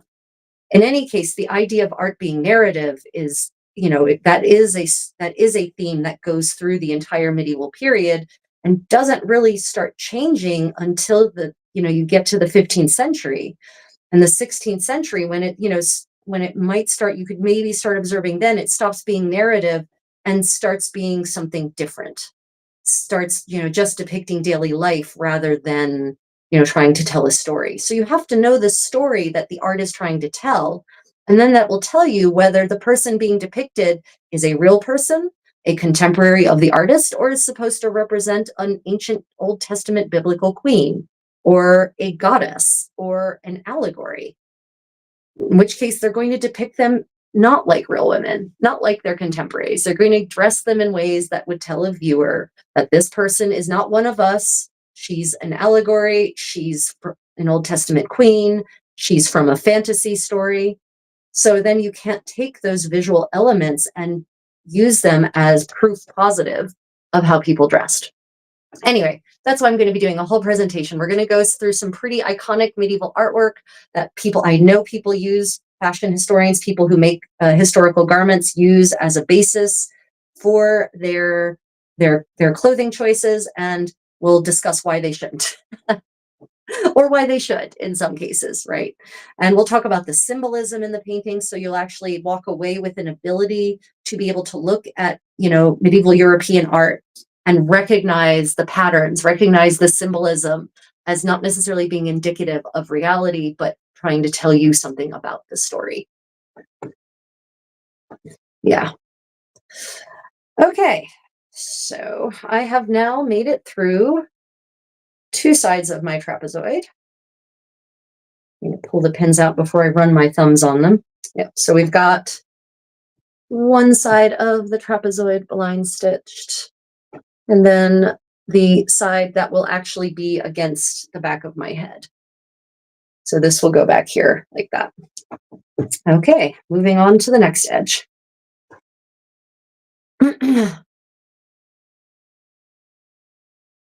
Yeah, so there's actually, wait, I missed a good comment. What was it? Well, there are a lot of art figurines and designs that also come from the Middle East too, I believe. Yeah, so yeah, that's exactly. You also have to know what the artist is trying to depict and why they might be depicting it in a certain way. So I'll give you a taster. Starting in about the 1470s, you start seeing these amazing, wonderful, beautiful turbans on ladies in 15th century art. But if you pay attention, these aren't real women. They're not the donatrixes. They're not, or donatrices. They're not the patronesses of the painting. They're not family members. They're depicting biblical women, either New Testament or Old Testament, or they're depicting Persian women, or they're depicting ancient Greek goddesses. And so these turbans, the reason you start seeing these turbans in art is because after the fall of Constantinople, when the Turks take over the Eastern Roman Empire, there's apparently an exodus. And the exodus started a little bit before that, but there's an exodus of Roma peoples, of travelers who've basically kind of been pushed ahead by the Turks, and they, for whatever reason, they find it unsuitable. And I haven't looked into why they didn't just settle down into the Turkish lands the way lots of other people did, because the Turks really were not bad rulers. When they took over Constantinople, the Christians came back, right? There were Christians still living in Ottoman Constantinople once the city was repopulated, because the city was completely depopulated during the conquest. But that's not the point. So you have these Roma people who have fled ahead of the Ottoman conquest, and they end up settling in Europe at that time. So that's when the Roma people actually make their way into Europe. It's after the fall of Constantinople, it becomes very visible. They become very visible members, and they make their way into Western Europe, not just Eastern Europe, but they've moved into Western Europe. And so suddenly there are these peoples, and the people who are living there already, the French, the Burgundians, the English, the various German-speaking peoples, right? They don't know, their geography isn't really super great. And so they think that these Roma people are from Egypt. And in fact, some of them do come from Egypt, because when the Ottomans take over, they get pushed out of Egypt and they come as refugees to continental Europe. And so they actually think they're Egyptian, which is where, and I'm going to say the word, I'm not saying it as a slur, as this is where the word gypsy comes from, is because they were called Egyptians. The Europeans referred to them as Egyptians. And so then the artists think, oh, I'm trying to depict someone from that part of the world. So the way these Egyptians are dressing must be the way people in that part of the world dress. And so I will use their fashions, their style of clothing, especially their headdresses, to indicate to my audience, to my viewer, that these are queens from the biblical lands, right? So that is why you start seeing those turbans in late 15th century and then very much into early 16th century art, especially allegorical or biblical depictions. That's where that turban comes from. It is, and because we actually have a proper sketch of a Roma woman, it's labeled Zigeuner in the German, and it's from Austria. This sketch, and it's a real, I think it's a silver point sketch, and it's very realistic looking. There's nothing fantastical about this, and it's labeled Zigeuner, and she's wearing exactly that turban headdress. So that is where that turban headdress comes from. Is that what European women would, what, German noblewomen, what French noblewomen, English noblewomen would have worn? No, not at all. Not in the least. Zero evidence of that. But it gets adopted by artists as the go-to representation of biblical peoples because of these newly arrived Egyptian in quotes, refugees. So yeah, you really have to understand the historical context of the art. You have to understand what's going on. And in some cases, you have to understand the political situation in order to interpret and know what's actually happening with the clothing in the painting. Yeah. So, wow. Yeah, exactly. Shalom. Egyptians is akin to the ubiquitous term Indians that was used to describe indigenous people in North America. But also not North America. So shalom. Indian was also a term used in medieval Europe for people from India, but many medieval Europeans, for many medieval Europeans, that included Africa, that included all of Asia, right? So India was also a vague, vaguely defined, nebulous geographic concept. So yeah, that's why then when Columbus goes to America, when the conquistadores, when the Europeans get to America, they're like, well, more Indians. Not just because of the West Indies. I mean, it's like it's this vague, geographically undefined area. They're not from Europe. They must be from India. It was a natural go-to. Yes, it's because they called it the West Indies because they wanted to claim that they'd found some part of India, right? But also the Europeans were primed already. That term had already been used as a vague geographic term for any foreign place, basically. Yeah, it's really crazy. It's really funny. Yeah, so yeah, Egyptian, the word Egyptian, so it didn't start off as a slur. It really started off as an understanding of where these people came from. They were from Egypt, they were Egyptians. And then, the term, and that's where the word in Spanish, gitano, comes from egitano, Egiptano, right? Is where gitano comes from. And it's just you after a certain time, you get lazy about how you pronounce things. That's why all the different variations of that word all relate back to the local word for Egyptian. And then eventually it does become a slur, right? When later on, when situations change, socioeconomics being what they are, people get racist, all of that sort of stuff. But it doesn't start off as a slur at all. It just starts off as an inaccurate geographic identifier.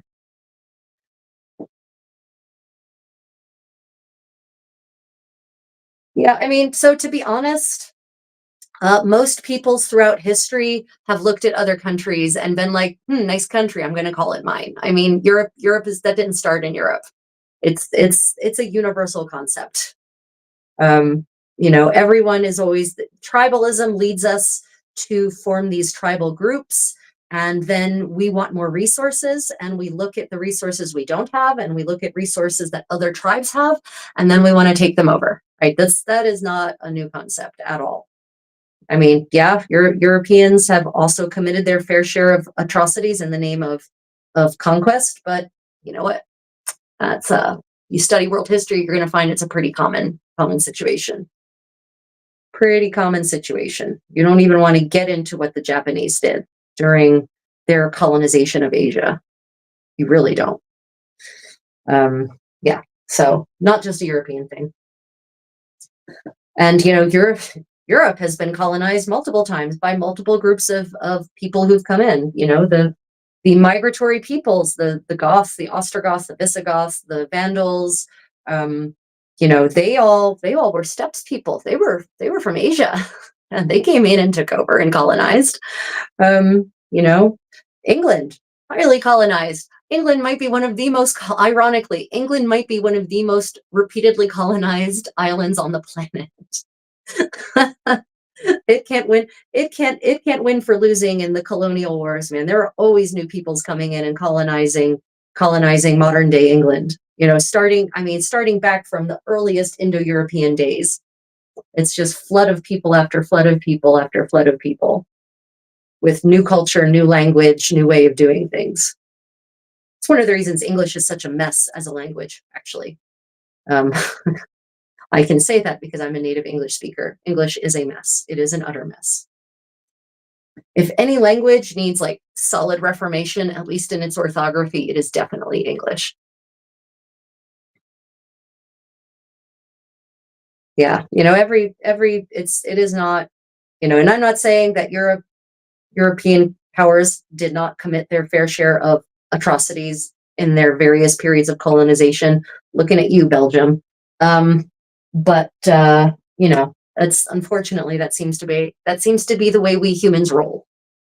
And even before Europeans, before the Columbian Exchange, there was absolutely empire and conquest in the Americas.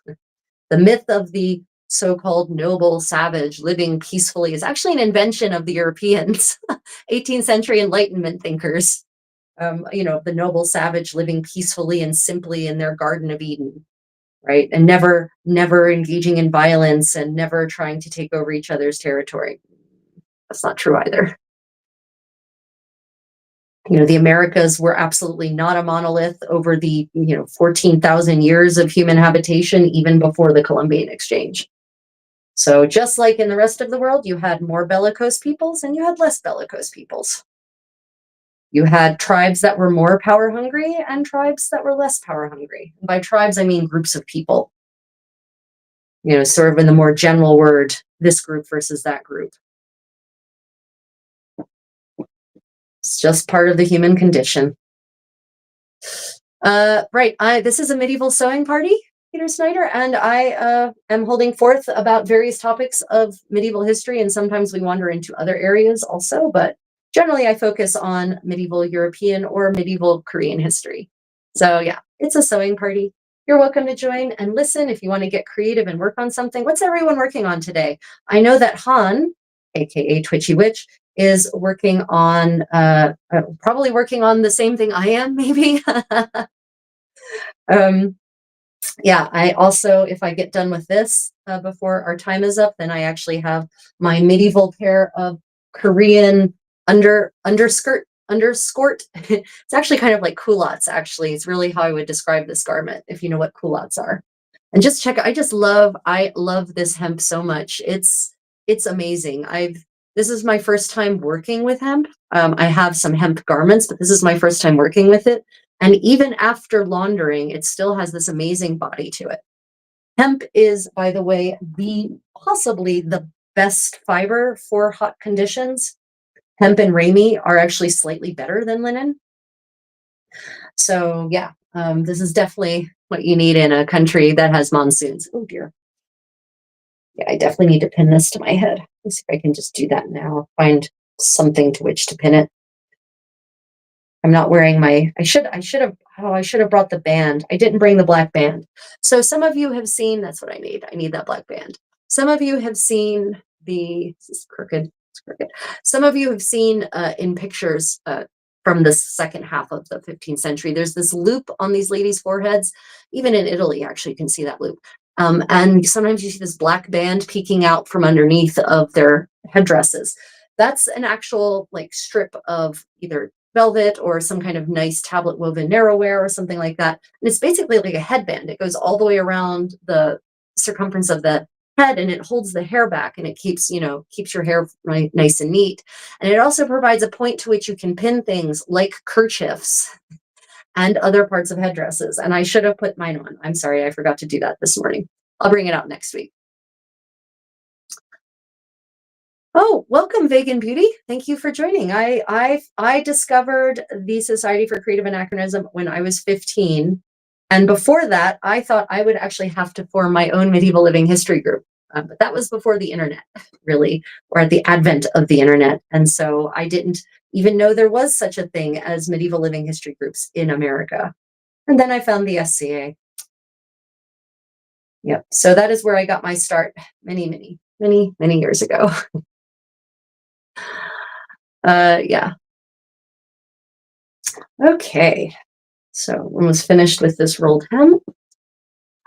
So exciting news. Speaking of historical Korean garments. So for those of you who know that I live in Korea, if you don't, I spend a large amount of my time in South Korea these days. I'm currently in Daegu, South Korea, actually. And I am, of course, also fascinated by the history of Korean material culture, especially in the medieval period, in the sort of pre-Imjin War period.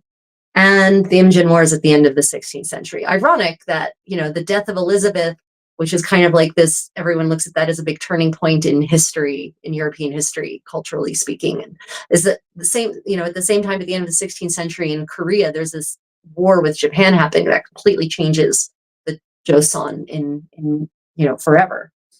So that's an interesting coincidence. Anyway, I love Korean clothing and I have many hanbok, and I've been working my way into historical hanbok and making my own. And I have an expert in historical Korean garments. She graduated from the University of Seoul. She has her PhD in historical Korean textiles and clothing.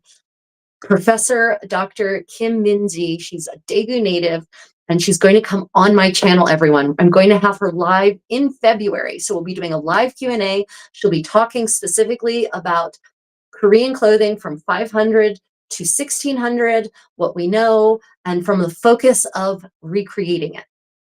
So I'm really excited. I've got a second piece of news I'll share later once it's more finalized, but that's my first big piece of news.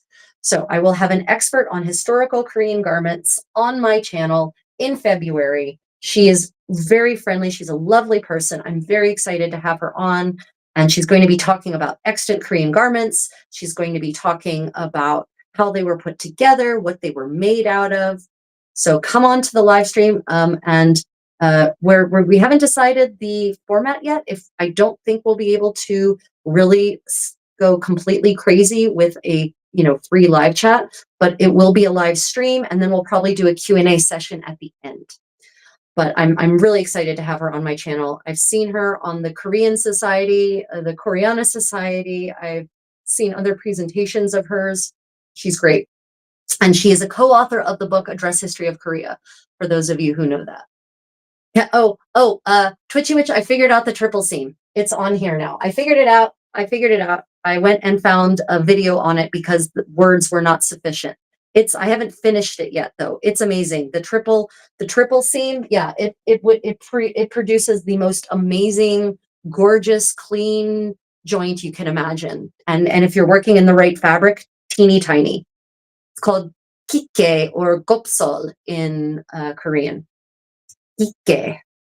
Or gopsol in Korean, and it is the kind of joint that you need if you are sewing very fine translucent fabrics like silk and ramie, really fine, and they're translucent, so you can actually see the seams in them. So you want your seams to be perfect and tiny, and this is a way to accomplish that. It's a favorite seam of mine now from the perspective of how it looks, but dear God, it literally takes 3 times the work of a regular seam. So yeah. Yeah, I'll post a link to the video. She does it on a sewing machine, which is fine because it's the same thing, right? You just do a back stitch if you're hand stitching instead of doing a sewing stitch. Handsome, it's not one of my videos. It was a video I found from some other YouTuber. A Korean YouTuber who does hanbok specifically. Yeah, the once I saw the video, then the words made sense. I mean, really, the problem with using words to describe a kinesthetic process is that the words are almost never sufficient alone. You almost always need a visual aid. And unfortunately, the visual aid that they provided was not actually step by step sufficiently to show the actual steps. It showed what happens after the step, but not how you got to that step. And that didn't make sense to my brain. Then I saw the visual and then it clicked and then the words made sense, but only only post factum. Oh, thank you, Cordy. This is a curdle. It is a crap, my headpiece is coming off. It is, this really needs that band to stay on. So, ladies and gentlemen, if you're wondering why those ladies are wearing those bands, those black bands around their head with a little loop, because if you pin your headdress to that band, then every time your headdress starts to slip, you just grab the loop and pull it forward. That is my theory as to why they have those loops, because headdresses and kerchief arrangements started reaching the point where you needed something to which to affix everything. So that, see, there it goes, it's slipping back, so that it would actually stay on your head. Right, so that if you wanted the headdress, so right now for me to make this stay on its own with no pins or anything to my hair, I have to pull it all the way forward, and I don't necessarily want it all the way forward. So if I want it to sit back a little bit, then I have to have that band with the loop, and then I can pin it to the band with the loop. The band is the thing that actually sits further forward, and then I can just pull it forward every time it starts to slip back. Yeah. Or music. Oh, I'm afraid I missed whatever the first part of that comment was, CA, sorry.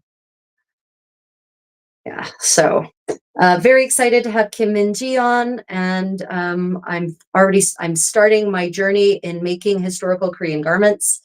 I'm making them based on some tomb finds, and I might have even more exciting news about that soon, but I don't want to jump the gun on that. I'm going to wait to make the final announcement once things are set in stone. So stay tuned for some very exciting news from yours truly. Darn it. Does not want to sit evenly either. I think because I keep sitting back on it. Oh, thank you, Scott. Appreciate it.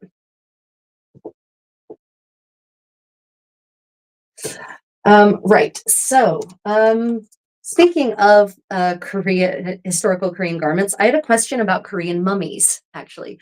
So I recently did a live stream tour of the Daegu National Museum, and we explored the historical Korean garments they have there. And I mentioned that we have an increasing number of extant medieval Korean garments available because they're opening up tombs that are perfectly intact, and the tombs have wet mummies in them.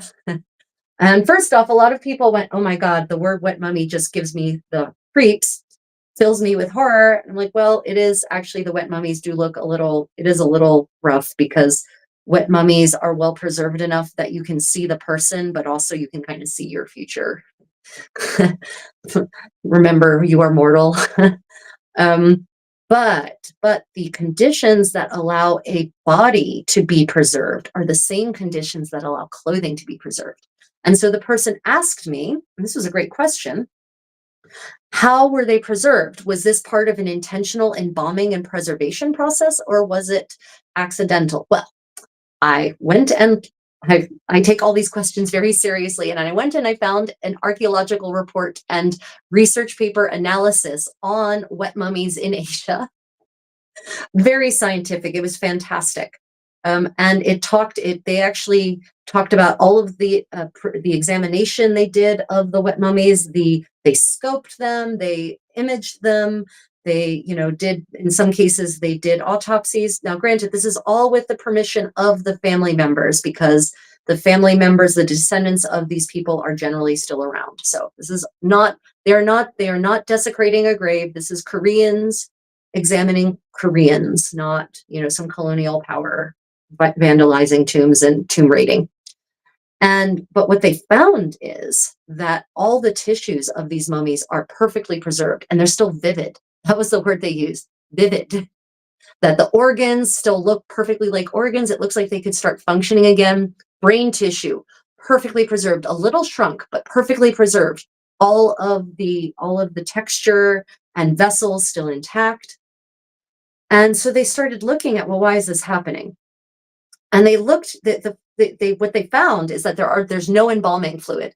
There is no preservation undertaken in any way. So it's something about the environment. And according to the researchers, who wrote this paper, the Korean archaeologists and historians and doctors, or forensic pathologists, it would have been anathema in Joseon dynasty to preserve a body. You would not have embalmed a corpse. It would have violated the tenets of Neo-Confucianism, apparently. And I didn't get to look, I didn't have time. I just found this yesterday. I didn't have time to look more deeply into why it would have, but I'm going to, they are Korean experts. I will take them at face value on this one. So it would have violated the tenets of Confucianism. And I think one of the things they said, they probably would be horrified to find out that their bodies are perfectly preserved. But what they started doing was looking at the entombment itself, the structure of the tomb. How was it? What are the layers? The coffin, the sarcophagus, the burial method itself. And what they found is, first off, there is a sarcophagus, and it's usually stone. And apparently these people were buried with lots and lots of clothing, which I know from reading archaeological reports that talk about, you read this report about 17th century clothing found in a tomb, and they're talking about 10 skirts and 7 or 10 different jogori and lots of socks and lots of shoes. And then you think to yourself, wow, this must have been a big family. And then you realize, no, these are the grave goods for one person. And apparently, not just the grave goods, it's not like the person is in a sarcophagus and then the grave goods are placed around them like in the Sheila burials. No, they put all of those garments, that massive number of garments I just mentioned, in the sarcophagus with the body. So one of the step one, they said, is that with that much clothing in the sarcophagus, there is just perforce going to be a lot less oxygen in the environment. So that's going to create from the get-go, a relatively anaerobic environment, which of course oxygen is the devil's molecule. It destroys everything. That's why it also makes a very good natural bleaching agent. So then they looked at the sarcophagus itself, stone. Okay, well, that's going to be very good at keeping out air. It's going to be very good at keeping out moisture. Moisture is not going to leak in. It's not like a wooden tomb or a wooden sarcophagus or a wooden coffin that will definitely break down over time. And then they realized that the entire sarcophagus was being encased in clay. And I forget the kind of clay, but it's a kind of clay that is extremely dense and would absolutely create a seal, a really good, really tight seal. No water, no air. Et voila, the perfect conditions for a wet mummy with all of their garments perfectly preserved. Yep. So that is how wet mummies in Korea came about. I can't speak for other places. I'm only talking Korea. This paper, though, it's fascinating. I think I shared it. I'm going to share it. I'm going to post it in places. I'll share it first with my patrons and channel members, and then later on, it's a perk of being a patron or a channel member. You get early access to my research findings like that. Fascinating paper. It talks also about Japan. It's pretty much wet mummies in Asia. Does Japan, China, Vietnam, I think. So I'm really interested to see what other learn about wet mummies in other parts of Asia as well. So yeah, wet mummies, no, in Korea, they are not natural, or they are natural. They are not, it is not an artificial construct. It occurs naturally and accidentally because of this perfect storm of burial conditions. Yeah. So yeah, Korean mummies for the win. Great way to have extant garments that we can use as exemplars for recreating historical garments. And also we can actually understand how Koreans lived and died in Joseon dynasty, because these people are so well preserved. The food from their last meal is still in their stomach, is in their intestines, right? So you can actually, they're actually finding out, they're learning about Joseon era food by examining these mummies also, which, yes, I know the two topics, food and wet mummy, maybe shouldn't go together, but just go with me, it does. Am I an archaeologist? I am not an archaeologist. I am an impassioned and amateur historian. But I definitely follow archaeology really closely. And I would happily, actually, who knows, I've got access to some resources to get another degree if I wanted. I could absolutely, just for poops and giggles, go for archaeology. But yeah, no, I am an amateur historian and an amateur archaeologist. I'm not a professional. I don't have credentials of those kinds. I have credentials for a translator. Those are my credentials. I am a credentialed translator for certain, but the profession of translation is basically a dead one. Yeah. Different forms of bacteria can cause oxygenation. As soon as they would be opened up, they would definitely be degraded fast. And goodbye all. Well, so when they this apparently, when they opened up these tombs, whatever the conditions were and however they removed them in such a way as to preserve them really well. So yeah. Oh, Pakistan, Najib, thank you for joining us this morning. I love Pakistani food, by the way. So delicious. Yummy, yummy. Um, talking about mummies and food. Yeah, however they opened up these tombs, they did it in such a way that they were able to preserve the bodies perfectly fine, because they're now in they were able to uh, investigate them, to inspect them, to examine them. What I don't know, because I haven't read the rest of the report, is what they necessarily did with them afterwards. I know in some certain cases they reinterred them, usually in a different place, because the reason tombs in Korea are getting opened up is generally because of construction. And sometimes they don't even know the tomb is there, because the mound that would have been there to signify that a tomb is there is gone. It's disappeared, but the sarcophagus is still under the earth. And so they find the sarcophagus kind of accidentally in some cases. And in other cases, they do know the tomb is there, but they're building highways and train rails and tunnels anyway. And so it needs to be moved. Before they move it, they conduct a very thorough and very respectful archaeological survey.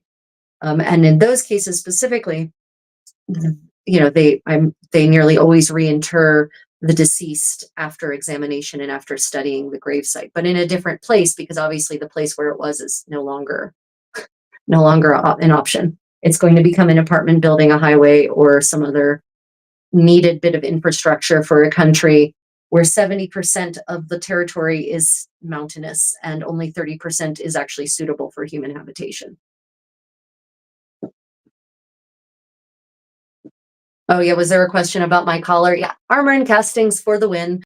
If you would like to make purchases from Armor and Castings, I have a discount code. Go to armorandcastings.com. They have all sorts of amazing, beautiful items, including, not just glorious collars like this, although that is obviously one of the options, but for instance, beautiful pendants. I mean, look at the craftsmanship on this, just amazing. Beautiful pendants like this, just absolutely stunning. So yeah, you can check out armorandcastings.com, and if you enter the code Contessa 10, you will get 10% off your purchase. Even if it's on sale, you'll get an additional 10% off. So Contessa 10, armorandcastings.com. I'm confident my condottiero will hopefully enter those into the live chat for you all. Although don't enter .com, don't put .com, because it will not let you show the link. Just Armor and Castings, one word, and then Contessa 10. Yeah. For better or for worse, you can no longer enter links into the live chat. And the reason they implemented that automatic deletion of all links that you put in a live chat is because of disgusting trolls, and I mean disgusting, who were coming in and putting links to really nasty websites. So, when that happens enough, eventually YouTube says, fine, we will just make it so no one can put links in. So because of certain jerks, we can't have nice things. I guess that's always the case, isn't it? Other topics of some sort of haphazard research, but still of interest this week: onions. Yes, I am a polyglot. That is true. Yep. I speak, read and write French, German, Spanish, Italian, and English fairly fluently. I can read and write in Korean pretty well. I can speak Korean like a 4-year-old, and that is improving, but there's reasons it hasn't improved beyond this point anyway. Yeah, and I've dabbled in Mandarin and Arabic and Portuguese. So yeah, I like languages. Languages are fun. But back to the topic of onions. So I had a question in my last live stream about onion skins for dyeing in a medieval context. And I have found zero evidence of onion skins being used to dye anything in the medieval world. Now, obviously, 1,000 years of history, blah, blah, blah. But it might be that it was actually impossible to use onion skins in the medieval world because onions, medieval cultivars of onions, are not like modern cultivars of onions. The thick skins that modern onions have, those have been selectively bred to have those thick skins in modern times so that they are more durable for long-term storage and long distance shipping. Because of course our agriculture now, especially in countries like the United States, is no longer local. We're growing things in some cases on another continent and then shipping them.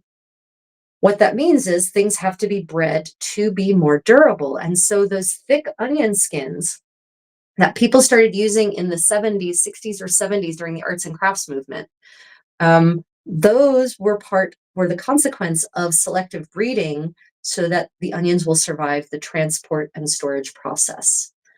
Medieval onions, apparently, according to botanists and horticulture experts, did not have those thick skins. And if you look at period medieval depictions of onions, and you can see them depicted usually pretty beautifully in various editions of Toquinum Sanitatis. In the 16th century, a whole bunch of herbals come out, or herbals, we're gonna call it an herbal. Herbals come out with the plants depicted very nicely and very clearly.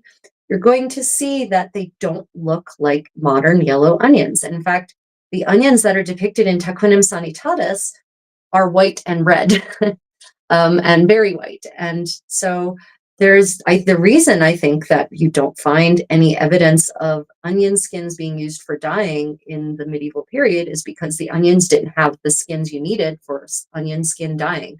And especially not if your onion is white, it's not going to help you very much.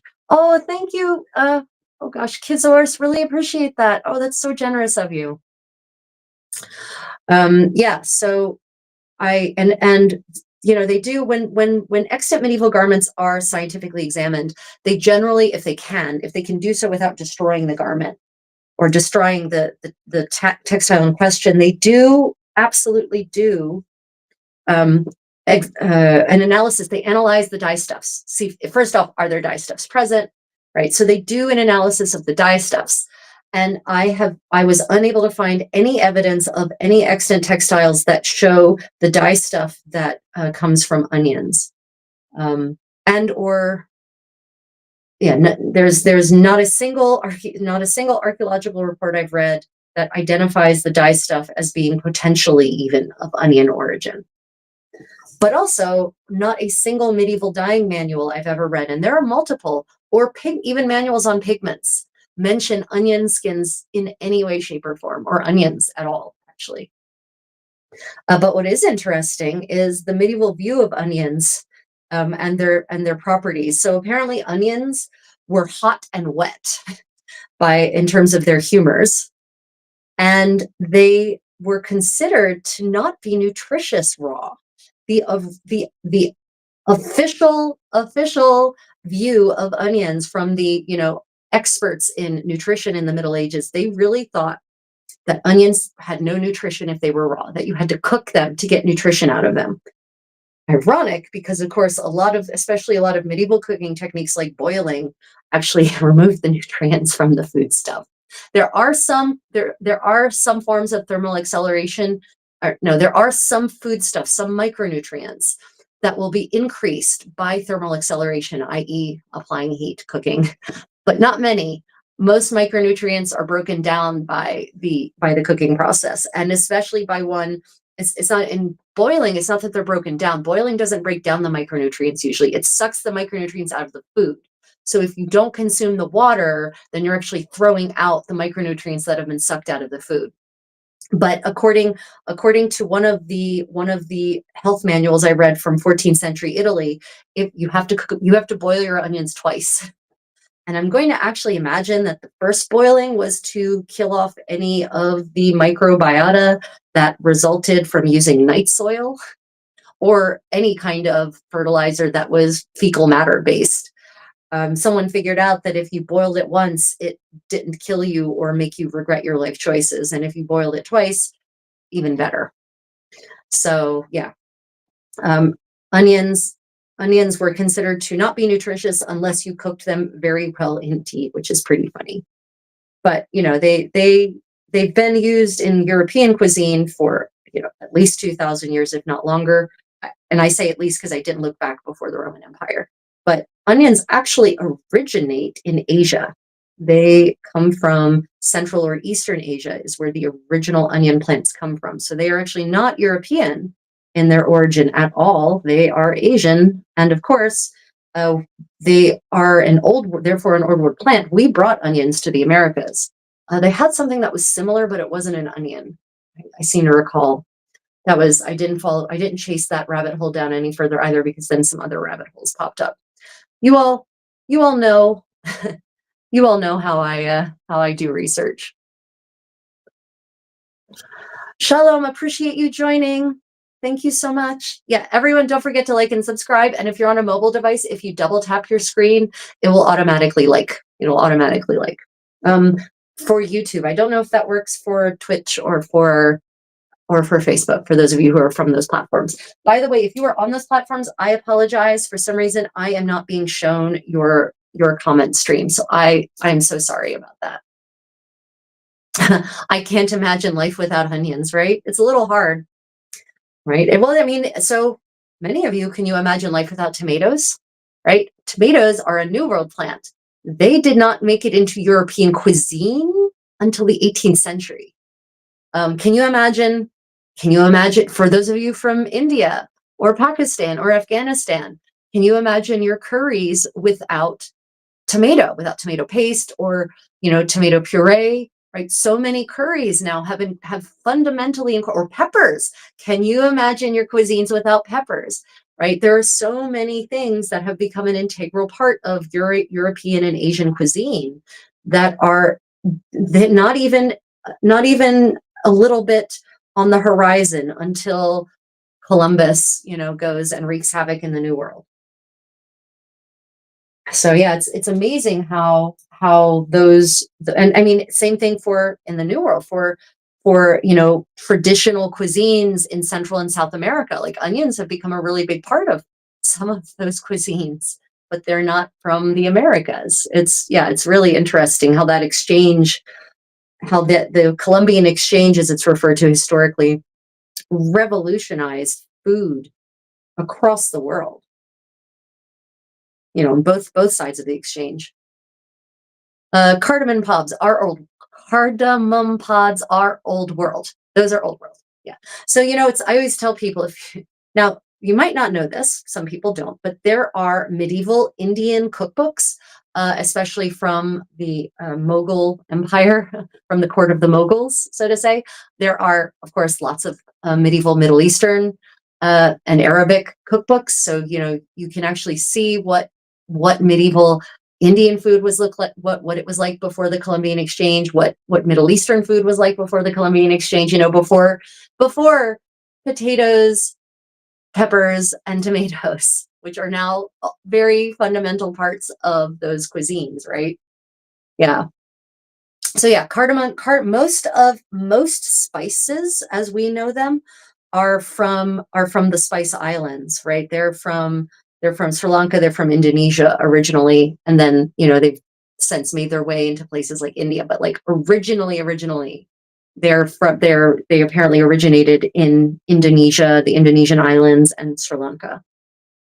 Most spices as such. Spices being, of course, the difference between an herb and a spice. The herb is the green part. The plant part, the spice is the seed part generally, or the bark part. Generally, that's kind of the go-to differentiator in English between those two. So, people always have herbs, right? There's always local herbs because you always have your own local weeds that you can turn into, that can add flavor to your food.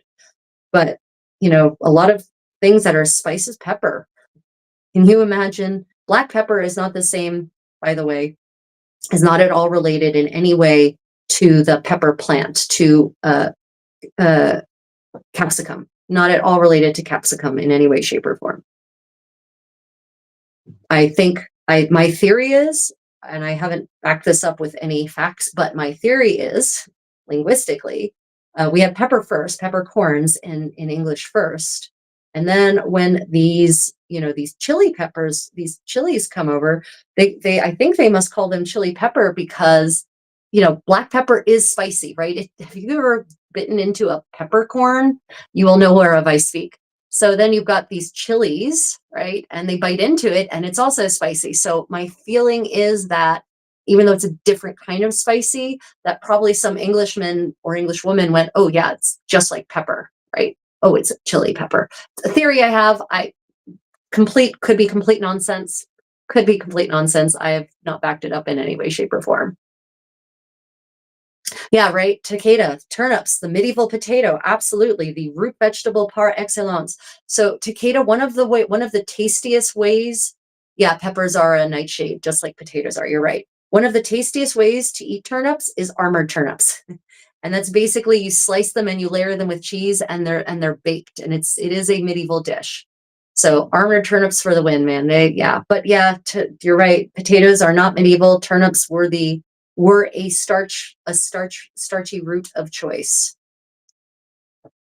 and they are very strong. It's definitely, they're not as starchy as potatoes are, especially not the modern cultivars of potatoes, which have been bred to be extra starchy, and their flavor is much stronger than potatoes. They have a much more pungent odor, shall we say. Yeah. Oh, Carolina Reapers, good God. Oh, thank you. The necklace. This is a collar by Armor and Castings. They are a channel sponsor, so please do check out their amazing collection of replica medieval items. Appreciate that. Thank you. Yeah. So, and yeah. So the comment was that pepper plants like capsicum, and potatoes are from the same family. They are. They're nightshades. They are nightshades. And a lot of Europeans actually can't tolerate them very well. And that unfortunately doesn't crop up as anything that will kill you. It just makes your life miserable. So a lot of people actually have an inflammatory a lot of Europeans specifically, and maybe Asians, I haven't looked into that so much, have an inflammatory response to nightshades. Tomatoes are also a nightshade. Tomatoes, potatoes, and peppers, chili peppers, right? And I'm not talking about like it burns your mouth. I mean, you actually end up with sort of an arthritic response. Your joints swell and hurt. Your body hurts. That is an inflammatory response, and it's because we didn't evolve eating those over thousands of years the way peoples who lived in the Americas for thousands of years did. They're a recent addition to our diet, and many people actually don't tolerate them very well. But it's not enough to kill you to cause evolution to happen in amongst our people. And a lot of people, it's low grade enough that people don't notice it.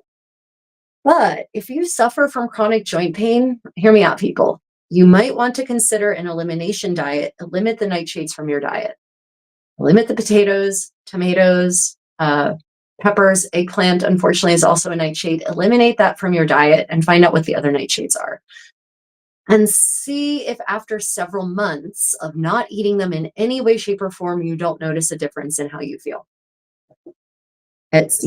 It's unfortunate that it's not enough to make you, crippled and miserable, although some people are crippled and miserable, but it is enough to impact your quality of life that once the pain stops, you might not want to go back. Yeah, my condottiero, he cannot do capsicum at all, not even a little bit. And it might be all nightshades. We haven't taken it far enough with the experiment to see if it's nightshades, but he definitely, not even bell peppers. Even bell peppers make his body very, very angry with him. Yeah. I know, favorite veggies, they're tasty, right? Peppers are delicious. They add so much flavor to food. But there is a world you can be happy without them too.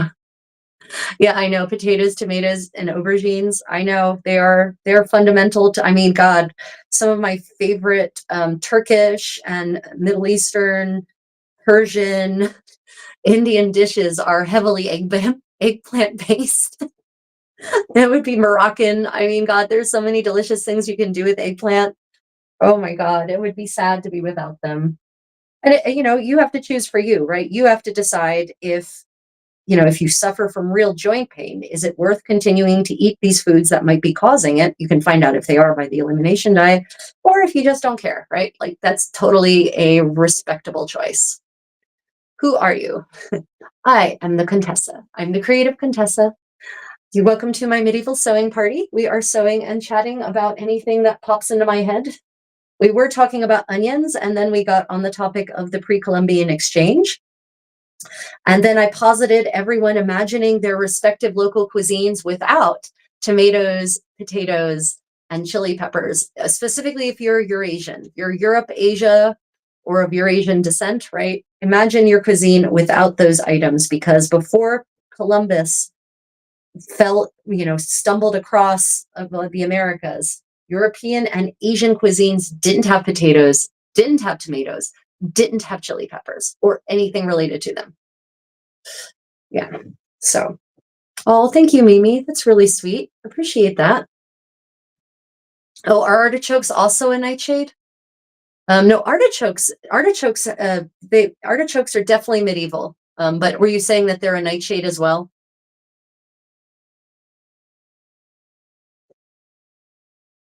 No, I know a lot of people who get joint pain from their diet. I mean, yeah, there is also that.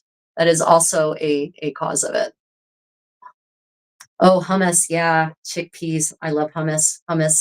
Baked hummus. Oh, a good baked hummus with pine nuts on top and Aleppo pepper and refined butter, clarified butter. Oh, so good, so tasty. Yeah. Um, oh, another funny thing about onions. Sorry, I was just looking at the notes I took for discussion today. Another funny thing about onions is that in the medieval view, they actually warn against eating too many onions and that they can cause, and this is a quote, bad humors in the stomach.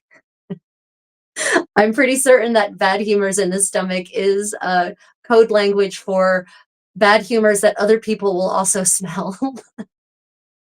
um, so they suggest that you don't eat too much, but then also to eliminate the bad humors, boiling them twice will help reduce the bad humors. But the reality is that a lot of raw vegetables do actually cause people bad humors. So I'm confident that that is not something they made up. That is probably something they observed in their fellows, the bad humors. The 14th century physician who discusses that and recommends boiling them twice. He also says that white and red round onions are the best, because there were also long ones, but he says that elongated ones, but he says that the round ones are the best. And if you want to see what medieval onions look like, again, check out Taquinum Sanitatis, which is actually based on an Arab health treatise that gets translated entirely into various European languages and takes medieval Europe by storm, as much as anything in the pre-printing press era can take Europe by storm. So it's just, yeah, it's another one of these fantastic connections between, the Arab and the Christian and the Muslim world in the Middle Ages. It just shows those connections that were absolutely there. Let me see. Oh, your skin is so glowy. Yeah, I eat a lot of fruits and vegetables, a lot of berries. I take really good care of my skin. And I don't go out in the sun, or I do go out in the sun, but then I wear a sun hat and I carry a parasol and I wear sunblock. And I have for all of my post childhood life. Basically, my last really bad sunburn was when I was 13, and I made a vow then and there never to suffer from such a thing again. So, yeah. Yeah, lots of fruits and vegetables, lots of fresh fruits and vegetables.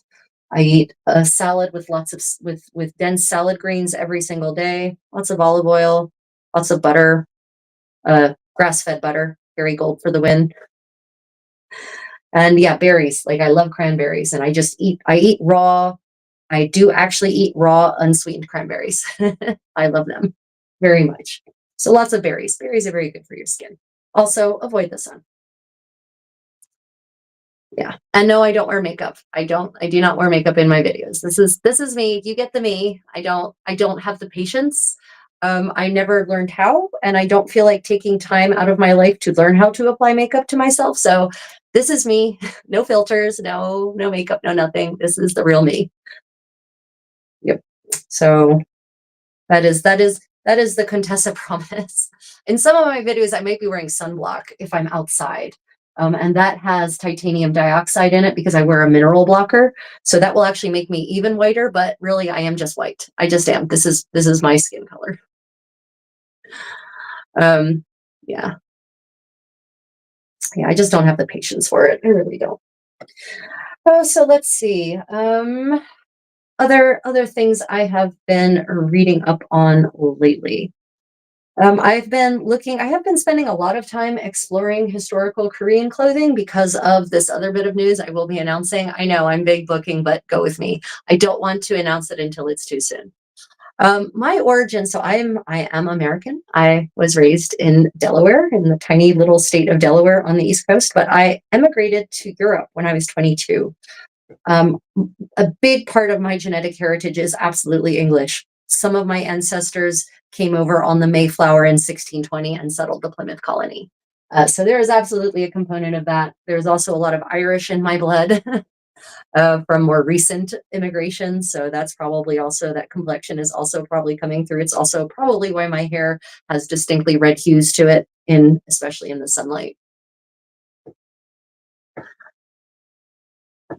Oh, thank you, thank you, thank you. Oh, Quixotic, Quixotic. I love that. Fantastic. Yeah, I love. Oh, great. That can be my next topic. I really, so Spanish is one of my languages, so I have read Don Quixote in the original 16th century Spanish, and studied it. And that is a very interesting. Everyone thinks of it as a joke, right? They look at Don Quixote as a joke, and they're not looking at it from the right angle. The angle is that it is, Cervantes, who is, by the way, was born and died on the same day as Shakespeare. How weird is that? So Spain's Shakespeare, born and died on the same day as England's Shakespeare. He is looking around at his world, and Spain has changed so much since it's in the last, in the century that precedes him. Just massive, massive changes between, 14. I guess he was born in like 1562.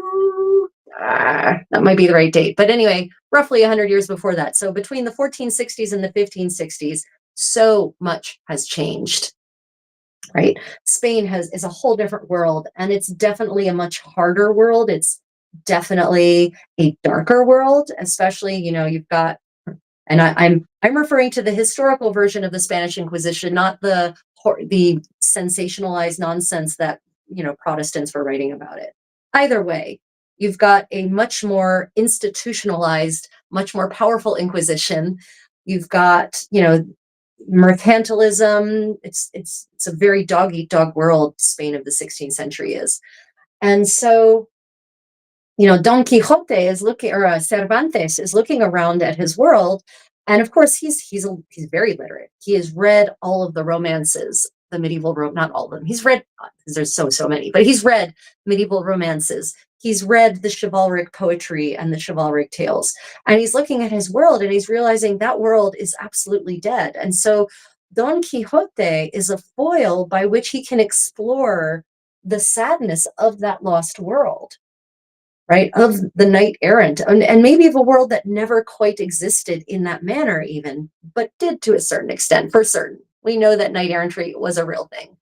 A lot of freaking ridiculously rich knights going on the road for a year or more to literally just go and challenge other knights to deeds of arms. It was absolutely a real thing that really happened, not a Victorian fantasy. Anyway, so Don Quixote is actually should make you sad. Reading Don Quixote should not make you laugh. It should make you absolutely sad. And every time I read it, it makes me sad, which is why I try not to reread it very often. Um, and so I think people need to, the word quixotic, quixotic, that is a word that I think has so much weight to it.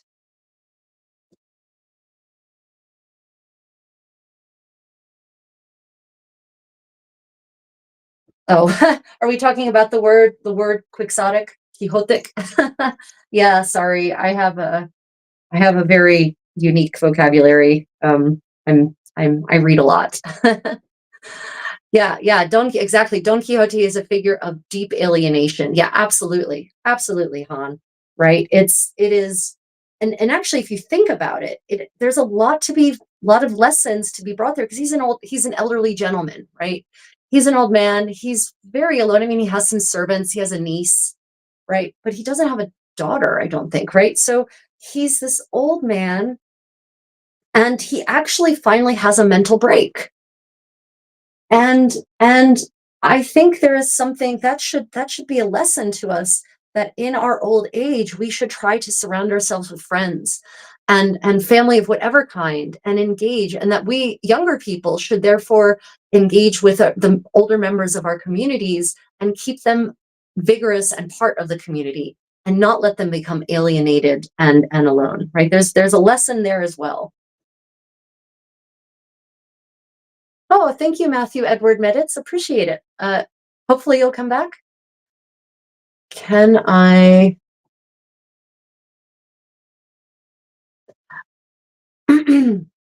Yeah, alienated from a world that was not only changing, but not really changing for the better. Absolutely. Yeah, I'm pretty certain that Cervantes looked around and did not like what he was seeing. Absolutely.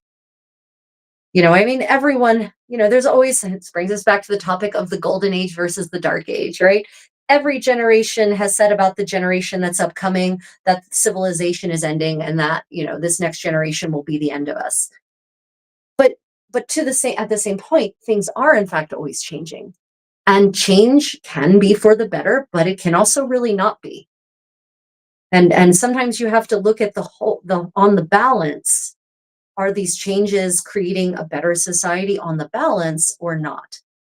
And I'm pretty certain Cervantes looked around and thought they're not. And if you study 16th century Spanish history, you should probably think that too, especially with, God damn, with the Habsburgs engage in 16th century Habsburgs really get hardcore into serious inbreeding. I mean, my God, it's like they didn't want their family line to survive. I mean, I'm talking uncle and niece, right? Not good. I'm not talking second cousins. No, no. But even first cousins always marrying is bad. Like the first generation of first cousins, genetically, it's fine. But when it's nothing but first cousins, the children of first cousins, real bad.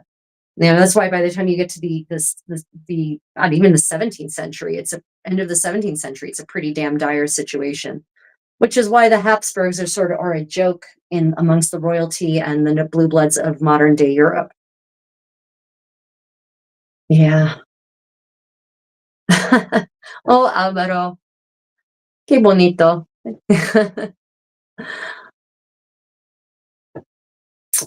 Okay, so I've now my final hem is, of course, the longest of the hems. In fact, I'm trying to remember what trapezoid geometry.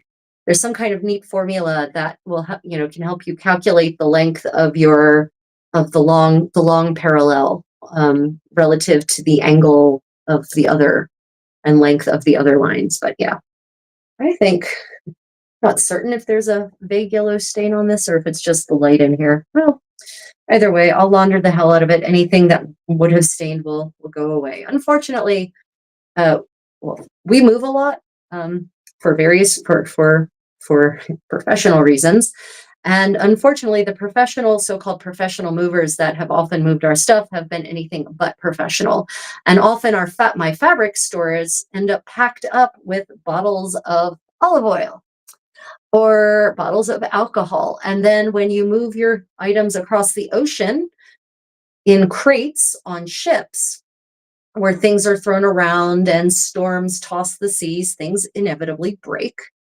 And then, those all of the bottles of olive oil and the bottles of alcohol completely soak my garments. So often I end up unpacking my fabrics in our new home and finding lovely, strange yellow and brown stains all over my fabric. It's fantastic.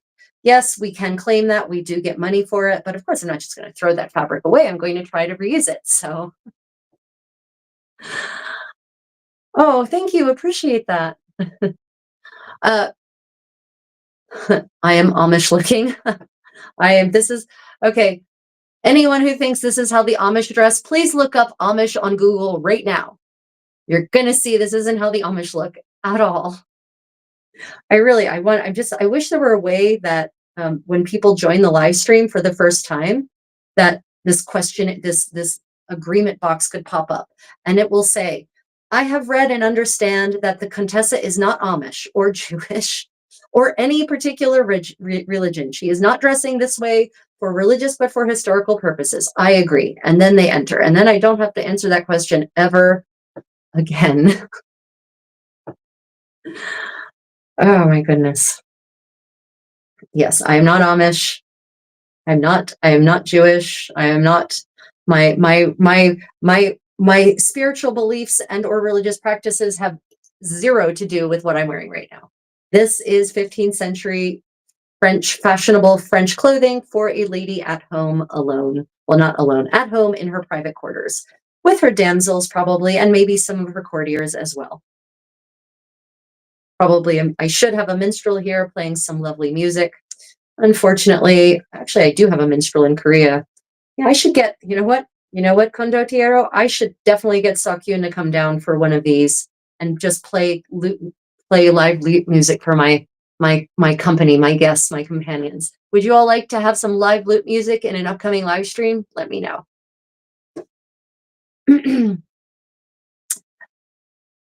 Yeah, I think that would be a lovely addition, and it would give him something to look forward to doing also.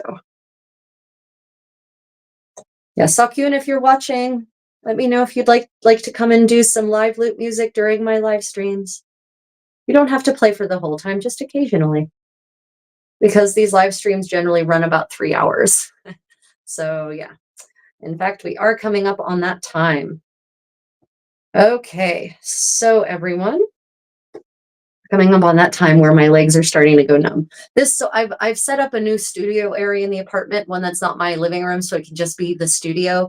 And so I'm testing some things out. I think I'm going to bring my settee back here so I can sit on that more comfortably and actually put my legs up and sit lotus style. Anyway, I'll show you what progress I've made. So this is basically a linen version of this, right? Much smaller, narrower, more modest. And it will attach to a frontlet and then we'll wrap around my head. So it's called a kerchief in 15th century English. Modernly, people call it a coif. So it's a trapezoid basically. And imagine this goes on the back of my head. And these are the tails that would wrap around. So it would have been clever if I'd worn the ones that I have, then you could see what the final thing looks like. Anyway, keeps shifting. Anyway, so I have finished. Oh, yeah, well, that just went. I have now paid the sewing gods in blood. I just shoved that needle all the way to the bone in my finger, pin all the way to the bone in my finger. So now this project is officially blessed. Okay, so I have finished with blind stitches and a double rolled hem. I didn't focus on making this particularly tiny this time. So I finished 3 of the 4 sides. And now I just have this long side to go, and I'll finish that up at a later point. And now we're going to move on to the book corner part of our session, everyone. Right, so as those of you who join regularly, you know, towards the end of our session together, I like to share with you some of the books from my personal reference library, and today is no different. So I have some fun books for you, and I tried to pick a range. So one is a book called Medieval Queenship.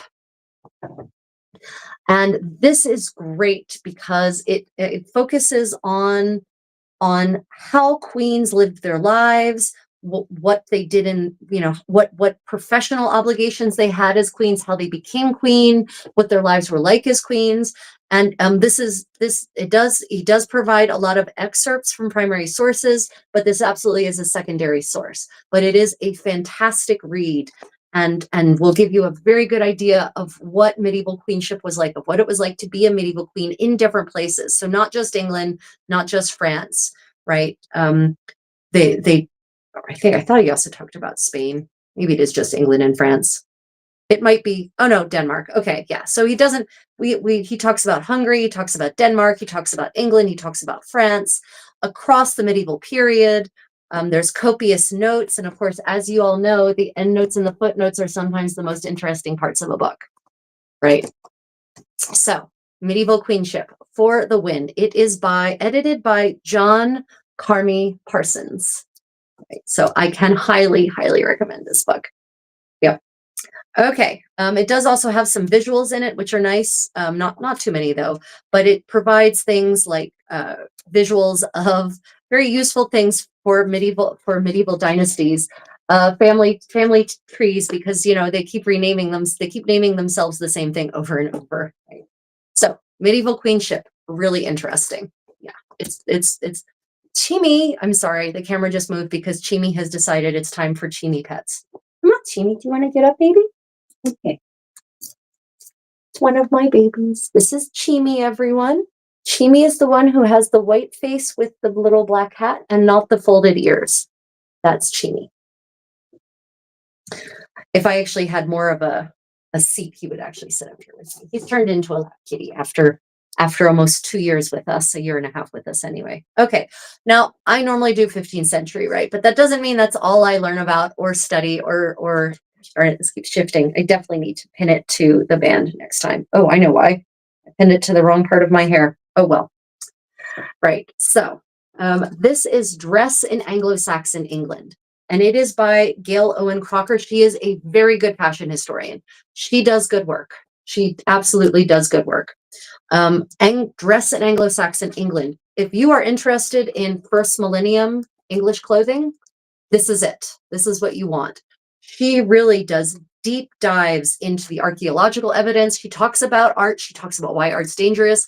She refers to Old English and what Old English can tell us about clothing. She talks about extant garments. It's a really good book on Anglo-Saxon clothing. I don't think she has patterns. So this is for people who want to understand the clothing they're going to make and the layers they're going to make. And she, you know, like I said, extant garments, extant Anglo-Saxon shoes. So this is an excellent, excellent book. Can highly recommend. See, look, extant Anglo-Saxon trews. Can recommend if you're interested in first millennium clothing. But if you're just looking for patterns, this is not the book for you. I don't think she even provides like sketches of the extant garments, which that would be something I would definitely want her to provide. And if in an updated edition would be, please show the layout of these extant garments so that we can at least make our own then. She doesn't really do that, but very good book. Dress in Anglo-Saxon England, Gail Owen Crocker for the win.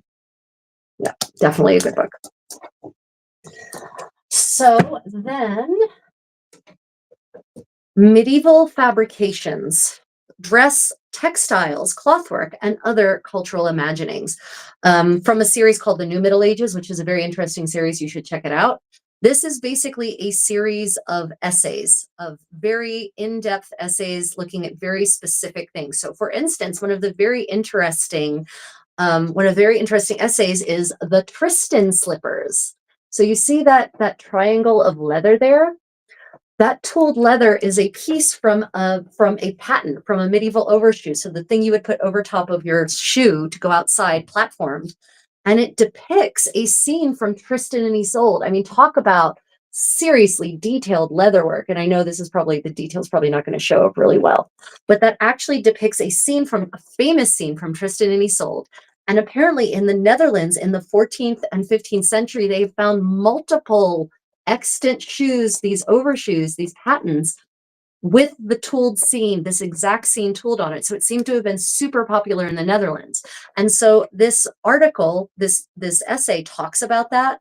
It talks about how it's put together. It talks about why they might be using this scene from a very, very, very adulterous Arthurian legend, right? Tristan and Isolde is the ultimate tale of adultery. People get wrapped up in art and Guinevere and Lancelot. Tristan and Isolde for the win. So yeah, it has a section on sumptuary legislation in 13th century France. It's got talks about some extant garments. It talks about Oh, that's a disturbing one. It has an article called Flayed Skin as an Object.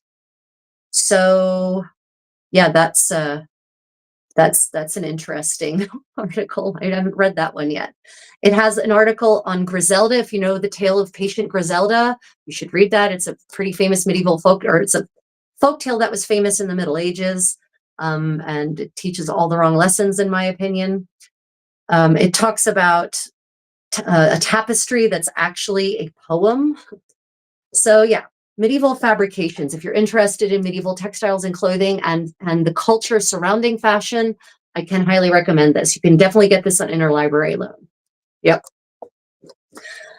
You walked into a medieval sewing party. We're going through my book corner. Okay, and the last book of today's book corner.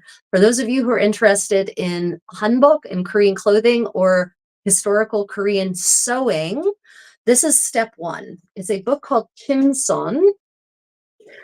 And this is an excellent resource because it does talk about the actual sewing. It demonstrates and illustrates and describes actual sewing techniques for making hanbok, for making traditional and to a certain degree historical Korean clothing. It also talks about the history of Korean tailoring and Korean sewing supplies and materials. It has a section on the history of Korean clothing, the evolution of Korean clothing, right? And then it shows you, it actually has instructions step by step on how to make some of the garments, right? So it shows you how to make pants. It shows you how to assemble a skirt, a chima. So this is step one. Honestly, if you want to go down the historical Korean clothing rabbit hole, Chimson should be your first step. It can be very hard to find though, so good luck, but it's a great book. I can highly recommend it. And it just displays some really gorgeous. Oh, right. This is the pair of pants that I'm making. That's what those pants will look like. These are from the Tomb of Madame Yoon. Hers were silk, mine are made of hemp, but that's okay. So frustrating. Come on, kerchief, work with me. Yeah, my cats have sat on this too much. I need to re-iron it anyway. Okay, so Timson, traditional Korean sewing for the win. Okay, everyone. Well, that has been today's medieval sewing party live stream.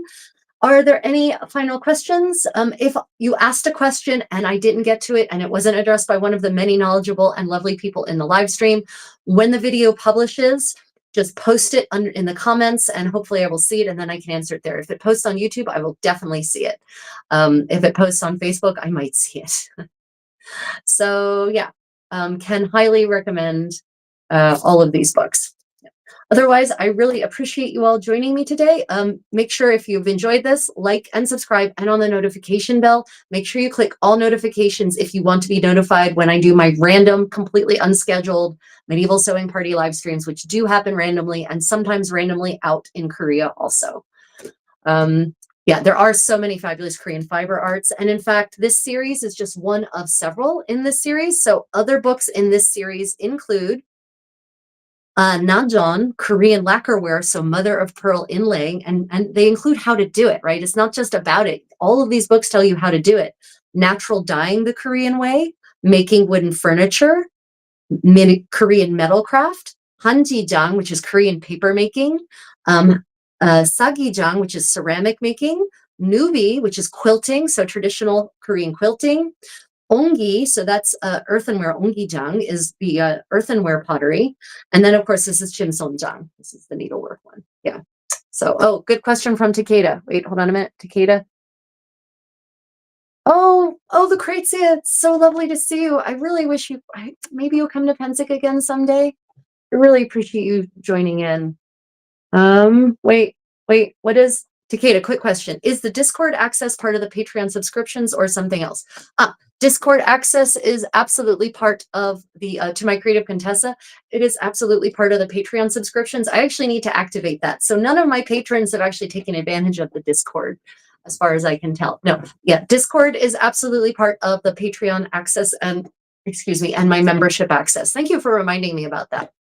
I started that a while ago when some of my patrons expressed interest, but then they stopped being patrons and my new patrons didn't. So yeah, Takeda, if you're interested in patronage, and I can absolutely bring the Discord back and bring that around, because yeah, then there's a lot more people now on Discord in the medieval world than there were when I started that. Yep. So yeah, Discord. I have a special page on Facebook for the Creative Contessa community for my patrons and my channel members, and I also have a Discord server for my patrons where we can interact in a even more direct fashion. Yeah, I'll definitely have to bring that up. So yeah, if you want to support my work, everyone, um, I have a patron and the Creative Contessa, and you can do YouTube channel membership, and those come with all sorts of extra perks, extra footage, um, entire tutorials, Discord server access, and of course access to my live interactive video sessions, not live stream, but where like video chats where we'll sew together and talk together and just actually see each other and interact. So yeah, if you're interested in all those extra perks, consider patronage or channel membership. Otherwise, do hit that thumbs up, everyone. And when the video posts on YouTube, if you feel so inclined, if you just post an emoji under it, then it will, it helps the algorithm, blah, blah. You know the drill. It's terrible that I have to operate in this ecosystem, but there it is. Thank you, Takeda, for that question. And it reminds me that I need to actually reactivate. I mean, it's still there. It's active. I just haven't done anything with it. I'm going to have to remind my patrons and my channel members that I have a Discord server if they're interested in joining. Okay, everyone. Thank you all so much for joining. I appreciate you. And I look forward to our next session together, everyone. Until then, stay creative and may your medieval journey be wondrous. Bye, everyone. Now, and